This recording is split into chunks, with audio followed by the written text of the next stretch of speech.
तो पिछले एपिसोड में हमने देखा था कि जो हॉबिन है उसने वायरल हुक की सच्चाई सारे लोगों के सामने ला ली थी, लेकिन उसी बीच वो वायरल हुक के बॉस के नजरों में आ गया था। जहाँ पे हमें पता चलता है कि वायरल हुक का बॉस कोई और नहीं, वो फेमस यूट्यूब स्टार खुद सेओनजोक होता है, जिसके 5 मिलियन से भी ज्यादा सब्सक्राइबर थे। अब आगे तो चैप्टर के स्टार्टिंग में हम हॉबिन को देखती है। यह हॉबिन अपने स्कूल के बाहर बैठा था। हम यहाँ पे हमें पता चलता है कि हॉबिन को उसके सब्सक्राइबर ने एक वाउचर दिया था, जिस वाउचर पे 2 लोगों का डिनर लिखा था। यह हॉबिन उस वाउचर को देख के अपने मन में कहता है, तो आखिरकार मुझे भी मेरे सब्सक्राइबर ने एक वाउचर दे ही दिया, तो ऐसा महसूस होता है फेमस होने के बाद। लेकिन यह हॉबिन कहता है, लेकिन यहाँ पे अकेला जाना तो काफी गलत बात होगी, क्योंकि यहाँ पे 2 लोगों का डिनर लिखा है, पर मैं जाऊँ भी तो किसके साथ जाऊँ। तभी स्नाइपर कहता है, अरे बेवकूफ, तू तो घर के बाहर भी नहीं निकलता, आखिर तू जाएगा भी तो किसके साथ जाएगा। तभी हॉबिन कहता है, नहीं, मैं किसी के न किसी के साथ तो चले ही जाऊंगा। लेकिन तभी हम देखते कि वहाँ पे रूमी आ जाती है, जो यहाँ पे हॉबिन के पास आके कहती है, चल हॉबिन, हम मकबैन वीडियो बनाते हैं। तब भी यह रूमी को देख के स्नाइपर अपने मन में कहता है, अरे ये तो रूमी है, लेकिन ये तो अपने पी यूनिफॉर्म में ही आ गई। या रूमी कहती है कि कैमरे के आगे खाना खाना एक ट्रेडिशन है, तो और क्या, तुम्हारे साथ सिर्फ मैं ही चलूंगी। तभी स्नाइपर या हॉबिन की तरफ देख के अपने मन में कहता है कि हॉबिन सच में काफी ज्यादा फेमस हो रहा है, और तो और उसके अब तो सब्सक्राइबर भी उसे वाउचर दे रहे हैं।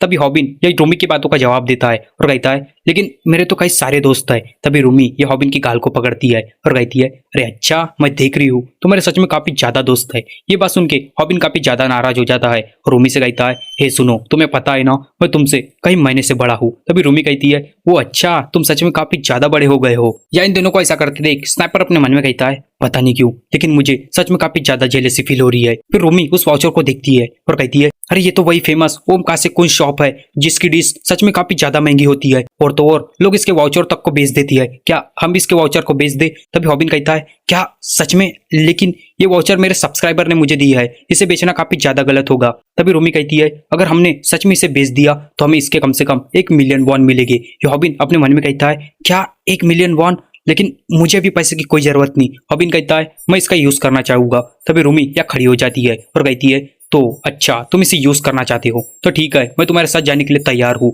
तभी हॉबिन कहता है, लेकिन मैंने तो तुमसे पूछा ही नहीं। तभी रूमी ये हॉबिन के पास आती है और कहती है कि मैं देख रही हूँ हॉबिन कि लोग हमारे ऊपर काफी ज्यादा पैसा फेंकेंगे अगर हम वहां पे जाके लाइव स्ट्रीम करेंगे। तभी हॉबिन अपने मन में कहता है, ये लड़की सच में काफी ज्यादा चालाक है, मैंने तो इससे कुछ पूछा भी नहीं, लेकिन ये तो मेरे पल्ले ही पड़ गई। तभी रूमी कहती है, तो हॉबिन तुम किसके साथ जाना चाहोगे? तभी हम देखते कि इनके पास एक इंडाइजेशन की ड्रिंक आती है, जो ड्रिंक यहाँ पे ग्यूल ने फेंकी थी। या ग्यूल वहां पे आती है और कहती है, वो मैंने अपनी डाइजेशन की ड्रिंक गिरा दी, लेकिन क्या तुम्हें पता है मैंने उसे क्यों गिराया? क्योंकि तुम्हारे पास ये ड्रिंक नहीं है। या ग्यूल हॉबिन से कहती है कि हॉबिन, इस ड्रिंक को देख के क्या तुम्हें कुछ याद आया? ये ड्रिंक मैंने ही तुम्हें दी थी, लेकिन तुम पैसे के पीछे इतना ज्यादा अंधा हो चुके हो कि तुमने ये ड्रिंक इस लड़की को दे दिया। लेकिन हम देखते कि यहाँ पे ये दोनों ग्यूल की बातों को बिल्कुल नजरअंदाज कर रहे थे। तभी रूमी या हॉबिन से कहती है कि हॉबिन, हमें ऐसा जरूर करना चाहिए। हॉबिन कहता है, आखिर तुम क्या करने की बात कर रही हो? तभी रूमी कहती है कि हमारे सब्सक्राइबर चाहते हैं कि हम कैमरे के सामने क्यूट एक्ट करें। हम देखते कि यह ग्यूल इन दोनों को देख के स्नाइपर की तरफ दिखती है और स्नाइपर से कहती है, आखिर कैमरामैन यहाँ पे चल क्या रहा है? तभी स्नाइपर कहता है, अरे कुछ नहीं, हॉबिन को ना उसका सब्सक्राइबर ने एक वाउचर दिया है जहाँ पे 2 लोगों का डिनर है, इसलिए रूमी हॉबिन के साथ चलना चाहती है। ये बात कह के स्नाइपर अपने मन में कहता है कि मुझे नहीं लगता कि ग्यूल इस वाउचर में इंटरेस्टेड है, तो यही मौका है, मैं यहाँ पे ग्यूल को डेट के लिए पूछ सकता हूँ। लेकिन हम देखते कि यहाँ पे ग्यूल काफी ज्यादा ब्लश कर रही थी और कहती है, ये तो सच में काफी ज्यादा इंप्रेसिव है। इसे देख स्नाइपर कहता है, हे भगवान, मुझे उठ डालो। तभी ग्यूल ये हॉबिन की तरफ देखती है और हॉबिन से कहती है, ये हॉबिन, अगर तुम मुझसे माफी मांगोगे तो मैं मान भी जाऊंगी, लेकिन तुम्हें ये क्या नौबत आ गई कि तुम्हें अपने सब्सक्राइबर से एक वाउचर मांगना पड़ा? ये बात सुन के यह रूमी ग्यूल से कहती है, हे, आखिर तुम कहना क्या चाहती हो? तुम्हें पता है ना तुम एक एडिटर हो, कहीं तुम इसके प्यार में तो नहीं पड़ गई? यहाँ पे ग्यूल कहती है, क्या प्यार में? क्या नॉनसेंस जैसी बात कर रही हो? फिर हम देखते कि यहाँ पे रूमी और ग्यूल आपस में बहस करने लगती है। तभी हॉबिन इन दोनों को देख के अपने मन में कहता है, लेकिन ये वाउचर तो मुझे मिला है, पर ये दोनों ऐसा क्यों करना चाहती है? या रूमी ग्यूल से कहती है, अब तो मुझे पक्का पता चल चुका है कि तुम इसके प्यार में पड़ चुकी हो। या ग्यूल कहती है, ऐसी कोई बात नहीं, और ये बात अगर तुमने फिर से बोला तो मैं तुम्हें एक बेसबॉल चौक मार दूंगी। रूमी कहती है, वो क्या सच में? तुम तो एक क्यूट चिकन जैसी लग रही हो। ग्यूल कहती है, और तुम भी किसी फॉक्स से कम नहीं लग रही। फिर हम देखते कि हॉबिन इन दोनों की ऐसी हरकतें देख इनसे कहता है, हे, तुम दोनों मेरी बात सुनो, तुम्हारी बात सही है, लेकिन इसके बारे में मैंने पहले ही किसी और से पूछ लिया है। फिर उसके बाद सीन शिफ्ट हो जाता है। यहाँ पे हम हॉबिन को देखती है, जहाँ पे हॉबिन भूमि को सारी बातें बता रहा था और कह रहा था देखो तो ऐसी सारी सिचुएशन है। तभी भूमि कहती है वो हॉबिन फिर तो तुम काफी गलत सिचुएशन में फंस चुके होगे। तभी हॉबिन कहता है हाँ लेकिन वो जो वाउचर है वो मेरे लिए काफी ज्यादा इंपॉर्टेंट है। भूमि कहती है हाँ तुमने कहा कि वहां पे 2 लोगों का डिनर लिखा है। तब भी ये हॉबिन कहता है हाँ क्या तुम भी इसे देख कंफ्यूज हो गई। भूमि कहती है हाँ अब मैं सब कुछ समझ चुकी हूँ, अभी तुम्हें कुछ बोलने की जरूरत नहीं। क्या भूमि अपने मन में कहती है कि हॉबिन सच में काफी ज्यादा बदल चुका है। तभी भूमि यहाँ पे खड़ी हो जाती है और हॉबिन से कहती है कि हॉबिन मुझे और भी बेवकूफ बनाना बंद करो और मुझे बताओ कि हमें कब चलना है। ये बात सुन के हॉबिन कहता है आखिर भूमि तुम किस बारे में बात कर रही हो। या भूमि अपने मन में कहती है कि हॉबिन सच में काफी ज्यादा बदल चुका है, वो मेरे से आई कॉन्ट्रैक्ट तो नहीं कर पाता लेकिन वो यहाँ पे मुझे डिनर पे पूछने आया है। या भूमि हॉबिन से कहती है तो हॉबिन हमें कब चलना है और क्या उन्होंने कोई ड्रेस कोड दिया है। फिर उसके बाद सीन शिफ्ट हो जाता है। यहाँ हम देखते हैं कि हॉबिन उस शॉप में पहुंच चुका है। या हॉबिन उस शॉप की तारीफ करता है और कहता है कि ये शॉप सच में काफी ज्यादा लाजवाब है। तभी जो स्नाइपर है वो यहाँ हॉबिन से कहता है तो हॉबिन अगर तुम्हें मुझे ही यहाँ पे लाना था तो तुमने बाकी लड़कियों से पूछा ही क्यों। तभी हॉबिन कहता है तो स्नाइपर मैं वहाँ पे करता भी क्या, क्योंकि मैं नहीं चाहता था कि वो सब एक वाउचर की वजह से झगड़ा करे। और तो और ये जो वाउचर वाली बात मैंने खुद भूमि से की तो भूमि तो मुझे वहां थप्पड़ी मारने वाली थी लेकिन मैं वहां से बच गया। तभी स्नाइपर कहता है चल हॉबिन वो बात ठीक है लेकिन हॉबिन तुम्हें आखिर ये वाउचर दिया किसने।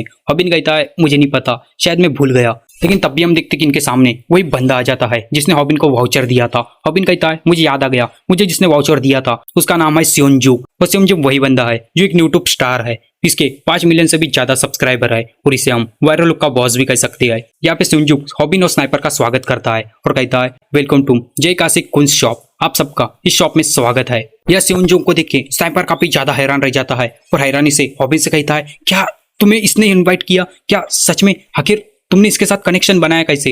तभी सेओनजुक कहता है अरे वैसी बात नहीं, मैं इसे रीच करता हूँ, मैं इसके चैनल का बहुत बड़ा फैन हूँ। तभी स्नाइपर कहता है क्या लेकिन तुम तो इतने बड़े यूट्यूब स्टार हो। हॉबिन अपने मन में कहता है कि ये बंदा कितना ज्यादा अच्छा है, इसका बिहेवियर सच में काफी ज्यादा लाजवाब है। तभी सेओनजुक इन सबसे कहता है कि देखो मैंने सिर्फ तुम्हारे लिए इस शॉप को बंद रखा ताकि हम सब यहाँ पे अच्छे से बात कर सके। यहाँ पे हॉबिन कहता है क्या सच में मेरे लिए। ये हॉबिन अपने मन में सोचने लगता है ये इंसान सच में कितना ज्यादा अमेजिंग है और शायद इसी कारण से इसके 5 मिलियन से भी ज्यादा सब्सक्राइबर है। तभी सेओनजुक ये हॉबिन से कहता है क्या तुमने मागोरो सुशी खाई है। तभी हॉबिन कहता है क्या वो क्या होता है। तभी स्नाइपर कहता है अरे बेवकूफ वो टूना फिश की बात कर रहा है। ये हॉबिन कहता है क्या टूना फिश, लेकिन मैंने तो सिर्फ डब्बे वाली टूना फिश खाई है। तभी सेओनजुक कहता है इसका मतलब तुम इसे फर्स्ट टाइम ट्राई करने वाले हो, मैं खुश हूँ लेकिन अभी मुझे थोड़ा प्रेशर फील हो रहा है। तभी स्नाइपर कहता है अरे तुम ज्यादा टेंशन मत लो, तुम जो बनाओगे वो सब हम चुपचाप खा लेंगे, यहाँ तक कि तुम हॉबिन को एक डब्बे वाली टूना फिश के ऊपर सॉस डाल कर दोगे, हॉबिन तो वो भी चुपचाप खा लेगा। हॉबिन कहता है हाँ। यहाँ पे हम देखते कि सेओनजुक वहाँ पे सुशी को बनाने लगता है। तभी ये लोग उसकी तारीफ करने लगते हैं।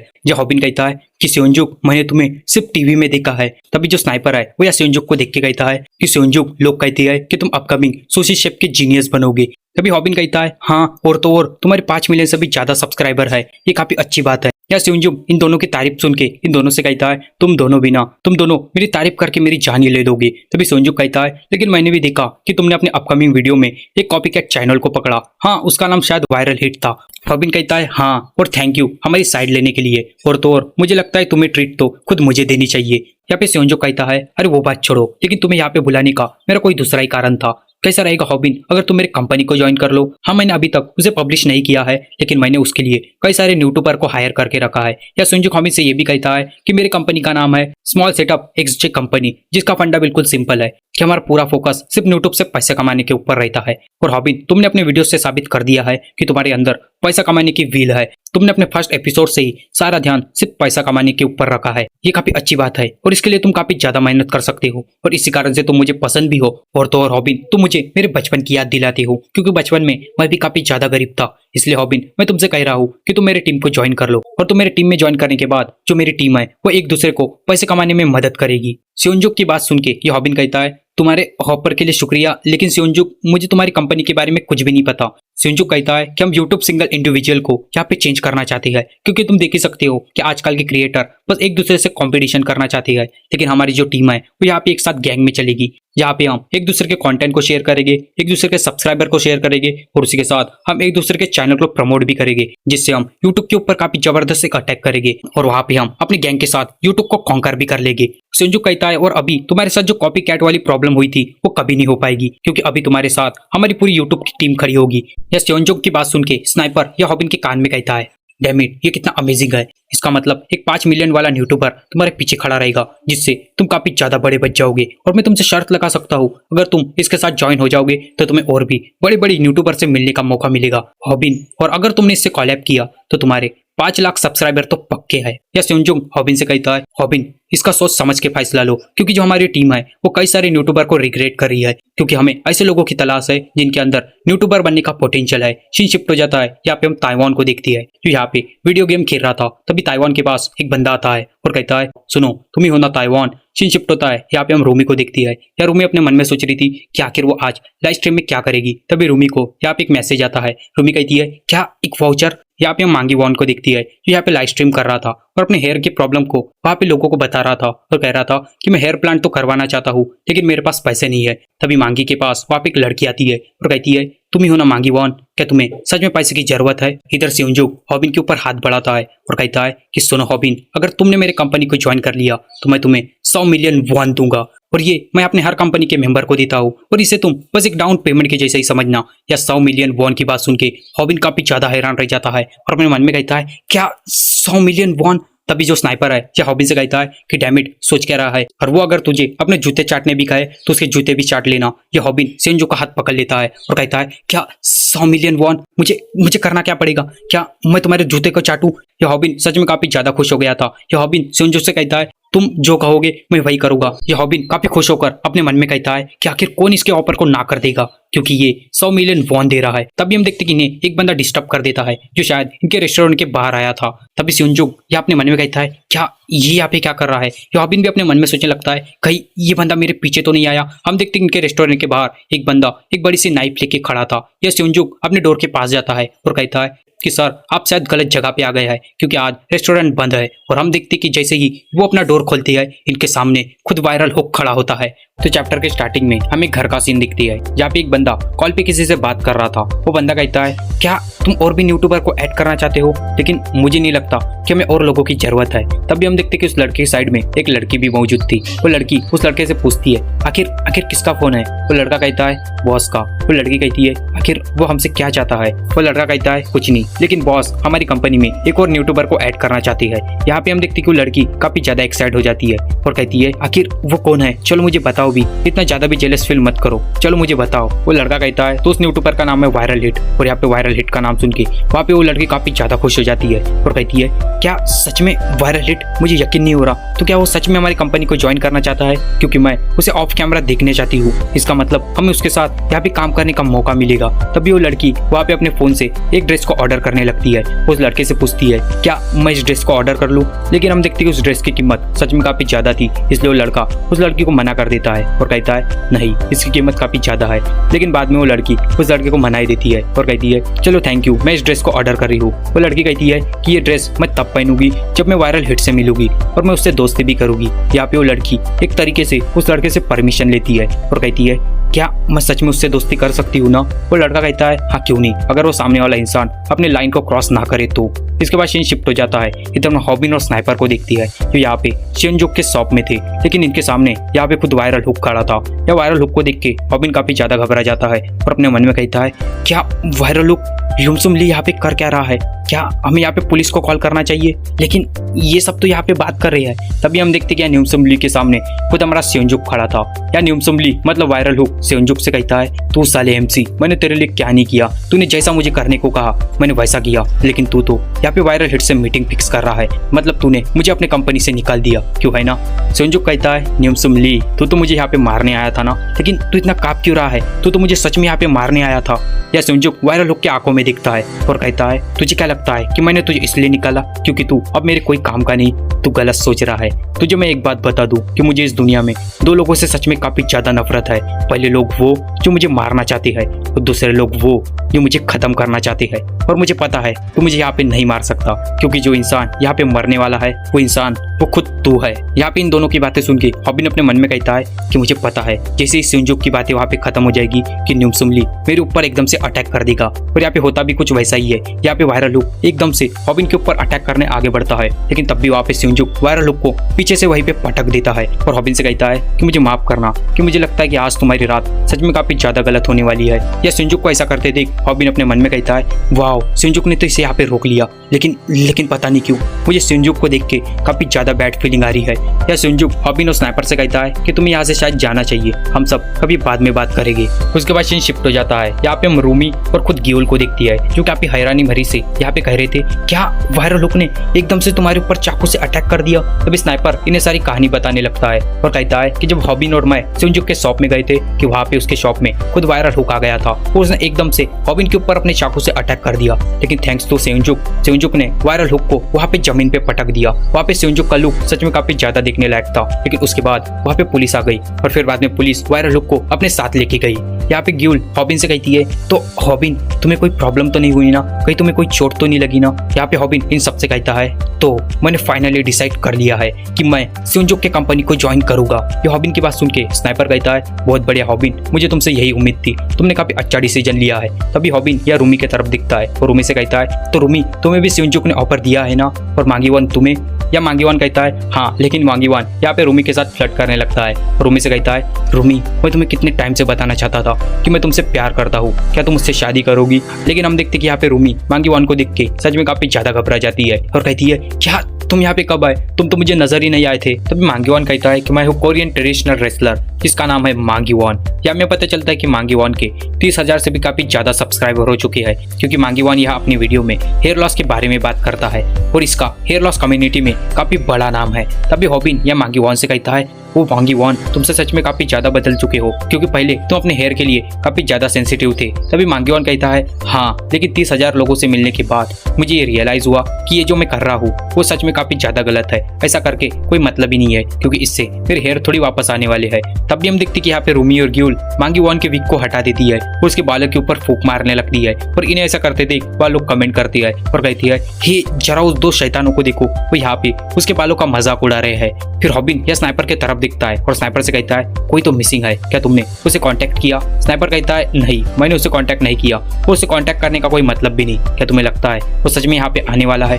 तभी हॉबिन इन सबसे कहता है तो ठीक है, हम सब एक साथ एक्सजे कंपनी में जाएंगे और इसलिए मैं सियोंजुक से मीटिंग करने का प्लान करता हूँ। लेकिन तभी हम देखते कि इनके क्लास के बाहर एक लड़की आके खड़ी हो जाती है जो यहाँ पे अपने फोन में हॉबिन को देखती है और कहती है तो अच्छा तुम यहाँ पे हो। सीन शिफ्ट हो जाता है। यहाँ पे हम उसे 2 मिलियन सब्सक्राइबर वाली यूट्यूबर को देखती है जो यहाँ पे सियोंजुक से कॉल पे बात कर रहा था। वो बंदा कहता है क्या तुमने वायरल हिट से मीटिंग फिक्स भी कर ली। सियोंजुक कहता है हाँ, लेकिन मुझे माफ करना, मैंने इसके बारे में तुम सबसे पूछा नहीं, क्योंकि मैं इसके लिए काफी ज्यादा एक्साइट था, क्योंकि वो मुझे पसंद जो है। वो बंदा कहता है अरे कोई बात नहीं, मैं देख रहा हूँ तुम्हें वो काफी ज्यादा पसंद है और मुझे भी उसके साथ काम करने में काफी ज्यादा मजा आएगा। लेकिन वो बंदा कहता है लेकिन सियोंजुक मैं तुम्हें एक बात बता दूं, ये सीक्रेट उसे कभी मत बताना, क्योंकि वो एक आइटम बॉम्ब है। वो बॉम्ब कब और किसके और कब फटेगा कोई बता नहीं सकता। या सीन शिफ्ट हो जाता है। यहाँ पे वो लड़की हॉबिन के क्लास में आ जाती है और हॉबिन से कहती है हे वायरल हिट, तुम ही हॉबिन हो ना, तुम्हारी एज 18 है और मैं 17 की हूँ। ये हॉबिन उस लड़की को देख के अपने मन में कहता है इसकी आवाज काफी कोल्ड है लेकिन क्लियर भी, और इसका जो फेस है वो तो स्नो से भी काफी ज्यादा व्हाइट है। तभी वो लड़की ये हॉबिन के क्लास में एंटर करती है और हॉबिन से कहती है इसका मतलब तुम बड़े हो। हाय, मेरा नाम योल है। यहाँ पे हॉबिन योल से पहली बार मिल रहा था। तब भी हॉबिन ये योल की तरफ दिखता है और कहता है hi y'all, nice to meet you, तुम भी मेरी फैन हो और मैं तुमसे बड़ा भी हूँ। तभी योल ये हॉबिन का हाथ पकड़ लेती है और हॉबिन से कहती है हे हॉबिन, क्या तुम मुझे एक पिगी बैक राइड दे सकते हो। ये बात सुन के हॉबिन कहता है क्या एक पिगी बैक राइड। वो लड़की कहती है प्लीज प्लीज, तुम्हें पता है ना मैं तुमसे मिलने काफी दूर से भाग के आई हूँ, प्लीज तुम मान जाओ। फिर हम देखते कि हॉबिन इस बात के लिए मान जाता है और अपना हाथ पीछे करके कहता है तो ठीक है, मैं तैयार हूँ, आ जाओ, तुम मेरे हाथों पे आ जाओ। तभी वो लड़की कहती है क्या सच में, तो ठीक है ना, मैं तुम्हारे बैग पे चढ़ने वाली हूँ। हॉबिन कहता है हाँ ठीक है, मैं तैयार हूँ। लेकिन तब भी हम देखते कि हॉबिन के पीछे वही बंदा आ जाता है जो बंदा हमें स्टार्टिंग में नजर आया था। हाँ, वही बंदा जो इस लड़की के साथ रहता है। वो बंदा जो हॉबिन का गला पकड़ लेता है और हॉबिन को वहीं पे जमीन पे पटक देता है और हॉबिन से कहता है हे सुनो, आखिर तुम ये कर क्या रहे हो, तुम यहाँ पे जो से पहली बार मेरे हो और पहली बार में ही तुमने ये सब स्टार्ट भी कर दिया। या उस बंदे को ऐसा करते देख मांगीवान यहाँ पे अपनी विग को पहन लेता है। तभी वो बंदा कहता है हे सुनो, मुझे तुम सबसे एक बात कहनी है कि हम सब साथ में काफी ज्यादा नजर आने वाले हैं। इसलिए मैं तुमसे एक बात कहना चाहता हूँ। या मांगी वॉन अपनी विग को पहन के कहता है, मांगी वॉन रेडी टू एक्शन। तभी वो बंदा कहता है कि मैं तुम्हें एक बात बता दूं कि मुझे वो लोग बिल्कुल भी पसंद नहीं जो लोग अपनी लाइन से भटक जाते हैं। तभी वहाँ पे एक बंदा आता है और कहता है, वो सच में इसका मतलब ये है ना। यहाँ पे हम देखते योल काफी ज्यादा शौक हो जाती है और हम देखते कि योल के पीछे खुद ताइवान खड़ा होता है। जहाँ पे ताइवान ने योल का जो पर्स है उसके गले में टांग दिया था। तो चैप्टर के स्टार्टिंग में जो ग्यूल है वो यहाँ पे हॉबिन को सहारा दे रही थी और उसे उठा रही थी। और तब भी हॉबिन यहाँ अपने मन में कहता है, मेरा कोई इरादा नहीं था उसे गुस्सा दिलाने का। आखिर मैंने किया क्या है? मैं तो बस उससे मजाक कर रहा था क्योंकि वो मेरी सब्सक्राइबर है। मैं ये सब डिजर्व नहीं करता। ये हॉबिन उस बंदे की तरफ दिखता है और गुस्से में कहता है, तो साले। ये हॉबिन को ऐसा करते देख ये ग्यूल हॉबिन से कहती है, क्या हॉबिन तुम सच में उससे फाइट करना चाहते हो? ये हॉबिन अपने मन में कहता है, पता नहीं लोग क्यों मेरे से हमेशा उलझना चाहते हैं। तब भी हम देखते कि उस बंदे के सामने खुद मांगी वॉन और ताइवान एकदम से खड़े हो जाती है। इन दोनों को ऐसा करते देख हॉबिन अपने मन में कहता है, इन दोनों का थैंक यू। अगर ये दोनों भी यहाँ पे फाइट करना स्टार्ट कर देगी तो यहाँ पे एक और प्रॉब्लम खड़ी हो जाएगी जो मैं नहीं चाहता। हम देखते कि यहाँ मांगी वॉन उस बंदे से कहता है, तो तू क्या अपने आप को एक गैंगस्टर समझता है जो कमजोर लोगों को यहाँ पे सताने आया है? तभी मांगी वॉन ये कहते ही उस बंदे को पकड़ने के लिए आगे बढ़ता है, लेकिन वो बंदा एकदम से नीचे झुक के मांगी वॉन के अटैक को डॉज कर लेता है। और उस बंदे को ऐसा करते देख हॉबिन अपने मन में कहता है, आखिर यहाँ पे हो क्या रहा है? तभी हॉबिन की नजर या योल पे पड़ती है। ये हॉबिन योल को देख के अपने मन में कहता है, व्हाट द फक, ये तो यहाँ पे इंजॉय कर रही है। या हम देखते कि उस बंदे को ऐसा करते देख जो योल है वो सच में काफी ज्यादा इंजॉय कर रही थी। वो यहाँ पे काफी ज्यादा खुश थी। लेकिन तब भी जो रूमी है वो या योल से कहती है, हे तुम वन पंच टीवी से हो ना, जो लोगों को कॉल आउट मारती है, यहाँ तक कि सेलिब्रिटीज को। हाँ योल, मैं तुम्हारी न्यू सब्सक्राइबर हूँ। यहाँ पे रूमी योल की एक अजीब सी फोटो खींच लेती है जहाँ पे योल सच में काफी ज्यादा बुरी लग रही थी। लेकिन तब भी जो रूमी है वो यहाँ पे योल को उसकी तस्वीर दिखाने लगती है और कहती है, हे जरा इस तस्वीर को देखो, इसमें तुम सच में काफी ज्यादा अच्छी लग रही हो। मैं तो इसे इंस्टा पे पोस्ट करना चाहती हूँ। आखिर तुम्हारा इस तस्वीर के बारे में क्या ख्याल है? हम देखते कि उस तस्वीर में योल सच में काफी ज्यादा बुरी लग रही थी और ये बात खुद योल को भी पसंद नहीं आती। या योल रूमी के ऊपर चिल्लाने लगती है और उससे कहती है, आखिर तुम्हारी इस फोटो खींचने की हिम्मत कैसी हुई? आखिर तुम कर क्या रही हो? या योल को ऐसा करते देख जो रूमी है या योल से कहती है, हे काउंट डाउन, मैं तो बस तुमसे मजाक करना चाहती थी, लेकिन तुम तो इतनी सी बात के लिए इतना ज्यादा गुस्सा हो गई। क्यों तुम्हें लोगों को मैनिपुलेट करना पसंद है क्या? वैसे टेंशन मत लो, मैंने अपने लाइव स्ट्रीम को बंद कर दिया है। यहाँ पे हम देखते कि हॉबिन उस बंदे के और खुद ताइवान के बीच में जाके खड़ा हो जाता है और रूमी की बात सुन के अपने मन में कहता है, क्या रूमी ने क्या कहा कि ये एक यूट्यूबर है? फिर रूमी वह योल के आंखों में दिखती है और उससे कहती है, हे सुनो, मेरे पास तुम दोनों के लिए एक बैड न्यूज है। लोग तुम्हारी मासूम सी शक्ल देख के तुम्हारे ऊपर भरोसा कर देते होगे, लेकिन मैं नहीं। तुम लोगों के सामने एक्ट करती हो, तुम्हें लोगों को मैनिपुलेट करती हो और उसी बीच तुम्हें एक क्लू मिलता है, उसी का तुम फायदा उठाती हो। तुम्हें लोगों को मैनिपुलेट करना पसंद है। तुम चाहती हो कि लोग तुम्हारे हिसाब से चले और लोगों को ऐसा करते देख तुम्हें सच में काफी ज्यादा खुशी मिलती है। तुम वहां पे सच में काफी ज्यादा खुश हो जाती हो, लेकिन उससे भी पहले तुम्हें खुद अपने आप को देखना पड़ेगा, क्योंकि कितना भी ज्यादा मेकअप और कितने भी अच्छे कपड़े पहनने के बाद तुम वो नहीं छुपा सकती जो मैं तुम्हारे अंदर देख रही हूँ। मैं देख सकती हूँ कि तुम्हारे पास खुद की सेल्फ रिस्पेक्ट बिल्कुल भी नहीं है। हम देखते कि यार रूमी की बात सुन के उस लड़के को सच में काफी ज्यादा गुस्सा आ जाता है और यह योल भी सच में काफी ज्यादा सदमे में चली जाती है। वो बंदा एकदम से रूमी को कॉलर को पकड़ता है, उससे कहता है, आखिर तुम्हारी हिम्मत कैसी हुई योल से ऐसी बातें करने की? लेकिन तभी जो ताइवान है वो यहाँ पे अपनी एक बैक किक उस बंदे के मुंह पे मारता है और कहता है, इसने सही तो कहा, शायद इसने उसे जगा दिया। लेकिन हम देखते कि वो बंदा उस किक को खाने के बाद भी या ताइवान के ऊपर अटैक करने आगे बढ़ता है। या उस बंदे को ऐसा करते देख ताइवान भी काफी ज्यादा शौक रह जाता है और अपने मन में कहता है कि शायद ये बंदा फाइट को काफी अच्छे से हैंडल करता है। वो बंदा यहाँ पे ताइवान के ऊपर पंच मारने वाला होता है, लेकिन तभी जो योल है वो यहाँ पे इस रूम को छोड़ देती है और कहती है कि मैं यहाँ से जा रही हूँ। वो बंदा भी अपने पंच को वहीं पे रोक देता है और योल से कहता है, रुको, मैं भी तुम्हारे साथ आ रहा हूँ। वो बंदा वहाँ पे जाते जाते या ताइवान की तरफ दिखता है और जैसे ही उसकी नजर या ताइवान पे पड़ती है कि उससे भी पहले ताइवान की जो लात है उस बंदे के मुंह पे जाके रुक जाती है। या ताइवान उससे कहता है, आखिर तो ऐसे देख क्या रहा है, चुपचाप यहाँ से निकल जा अपने मास्टर के पास, वो भी एक कुत्ते की तरह। फिर मांगी वॉन को दिखती है या मांगी वॉन खुद रूमी से कह रहा था कि मुझे ये देख के अच्छा लगा कि तुम सिर्फ दिखने में अच्छी नहीं हो, और ऐसा दिल मेरा तब धड़का था जब मेरे सर पे बाल थे। तब मैं 7 साल का था और मेरे कोच ने मुझे फर्स्ट फ्लोर से फेंक दिया था कि सुनो, मैं तुमसे जो कहना चाहता हूँ ये सच में थोड़ा अजीब है, लेकिन क्या तुम मुझसे शादी करोगी? पर मैं देख रहा हूँ कि तुम तो मेरी बातों को नोटिस भी नहीं कर रही हो। हम देखते कि मांगी वॉन की ये सारी बातें रूमी तो नोटिस भी नहीं कर रही थी, क्योंकि यहाँ पे सारे लोग रूमी की तारीफ कर रहे थे। या रूमी की तारीफ में खुद ग्यूल कहती है, वाह रूमी, तुमने तो कमाल कर दिया, आखिर तुमने ऐसा किया कैसे? तुमने तो उसे पल भर में भगा दिया। तभी जो स्नाइपर है वो यार रूमी से कहता है, बहुत बढ़िया रूमी, तुम तो काफी ज्यादा बैड एस हो। इन सब की बातें सुन के ये हॉबिन खड़ा ही था और अपने मन में सोच रहा था कि मुझे एक बात समझ नहीं आ रही, आखिर यॉल यहाँ पे आई क्यों थी, क्योंकि मैं यॉल से दोबारा तो मिलना नहीं चाहता। लेकिन लेकिन सारे लोग सिर्फ मुझे ही टारगेट क्यों करना चाहते हैं? क्या मैं कोई मंदिर का घंटा हूँ जो कोई भी आके बजा जाता है? तभी जो ताइवान है वो यहाँ पे हॉबिन के सर के ऊपर लात मारता है और उससे कहता है, हाँ तू एक मंदिर का घंटा ही है, और साले आखिर तूने मुझे यहाँ पे इनवाइट क्यों नहीं किया? तभी जो हॉबिन है वो यहाँ ताइवान से कहता है, क्योंकि मुझे लगा कि तुम यहाँ पे आना ही नहीं चाहते। सीन शिफ्ट हो जाता है, यहाँ पे हम 3 बंदों को दिखती है जो यहाँ पे सिगरेट फूक रहे थे। तभी वहाँ पे यॉल और वो एक बंदा आ जाता है। या यॉल को देख के वो तीनों बंदी बात करने लगती है और कहती है, हे जरा उसे देखो, वो कितनी ज्यादा हॉट है, कहाँ से मेरी गर्लफ्रेंड होती। दूसरा बंदा कहता है, हे उसे ऐसा मत देख, ये तेरी होने वाली भाभी है, वो सिर्फ मेरी है। फिर जो यॉल के साथ वाला बंदा है वो यह यॉल की तरफ दिखता है और उससे कहता है, हे आखिर तुम उस लड़की के बारे में क्या सोच रही थी? तभी जो यॉल है वो कहती है, हे आखिर तुम किस बारे में बात कर रहे हो? वो बंदा कहता है कि अभी तक तुम उसी के बारे में कह रही थी और अब कह रही हो कि कुछ नहीं। यहाँ पे वो बंदा यॉल की आंखों में दिखता है और यह यॉल के दिल में रूमी की वही बात चल रही थी जहाँ रूमी ने उससे कहा था कि तुम कितना भी ज्यादा मेकअप कर लो, कितने भी अच्छे कपड़े पहन लो, लेकिन तुम अपने आप को नहीं छुपा सकती, क्योंकि मैं देख सकती हूँ कि तुम्हारी कोई भी सेल्फ रिस्पेक्ट नहीं है। या वो बंदा यॉल से कहता है, क्या तुम उस लड़की को ऐसे ही जाने दोगी? यॉल उस बंदे की बातों का जवाब नहीं देती और 3 लड़कों के ऊपर उंगली दिखा के कहती है, हे क्या तुम उनकी पिटाई करोगे? वो बंदा कहता है, अरे छोड़ो, हमें घर भी जाना है, और क्या तुम्हें भूख नहीं लगी? मैं तुम्हें रामेन खिलाऊंगा। हम देखते ये बात सुन के यॉल थोड़ी देर शौक रह जाती है, लेकिन वो तभी एकदम से उन तीनों बंदों के पास जाके बैठ जाती है और उससे कहती है, हे तुम दोनों, क्या तुम मुझे पिगी राइट देना चाहोगे? ये बात सुन के वो तीनों बंदे काफी ज्यादा शौक हो जाती है और कहती है, क्या पिगी राइट?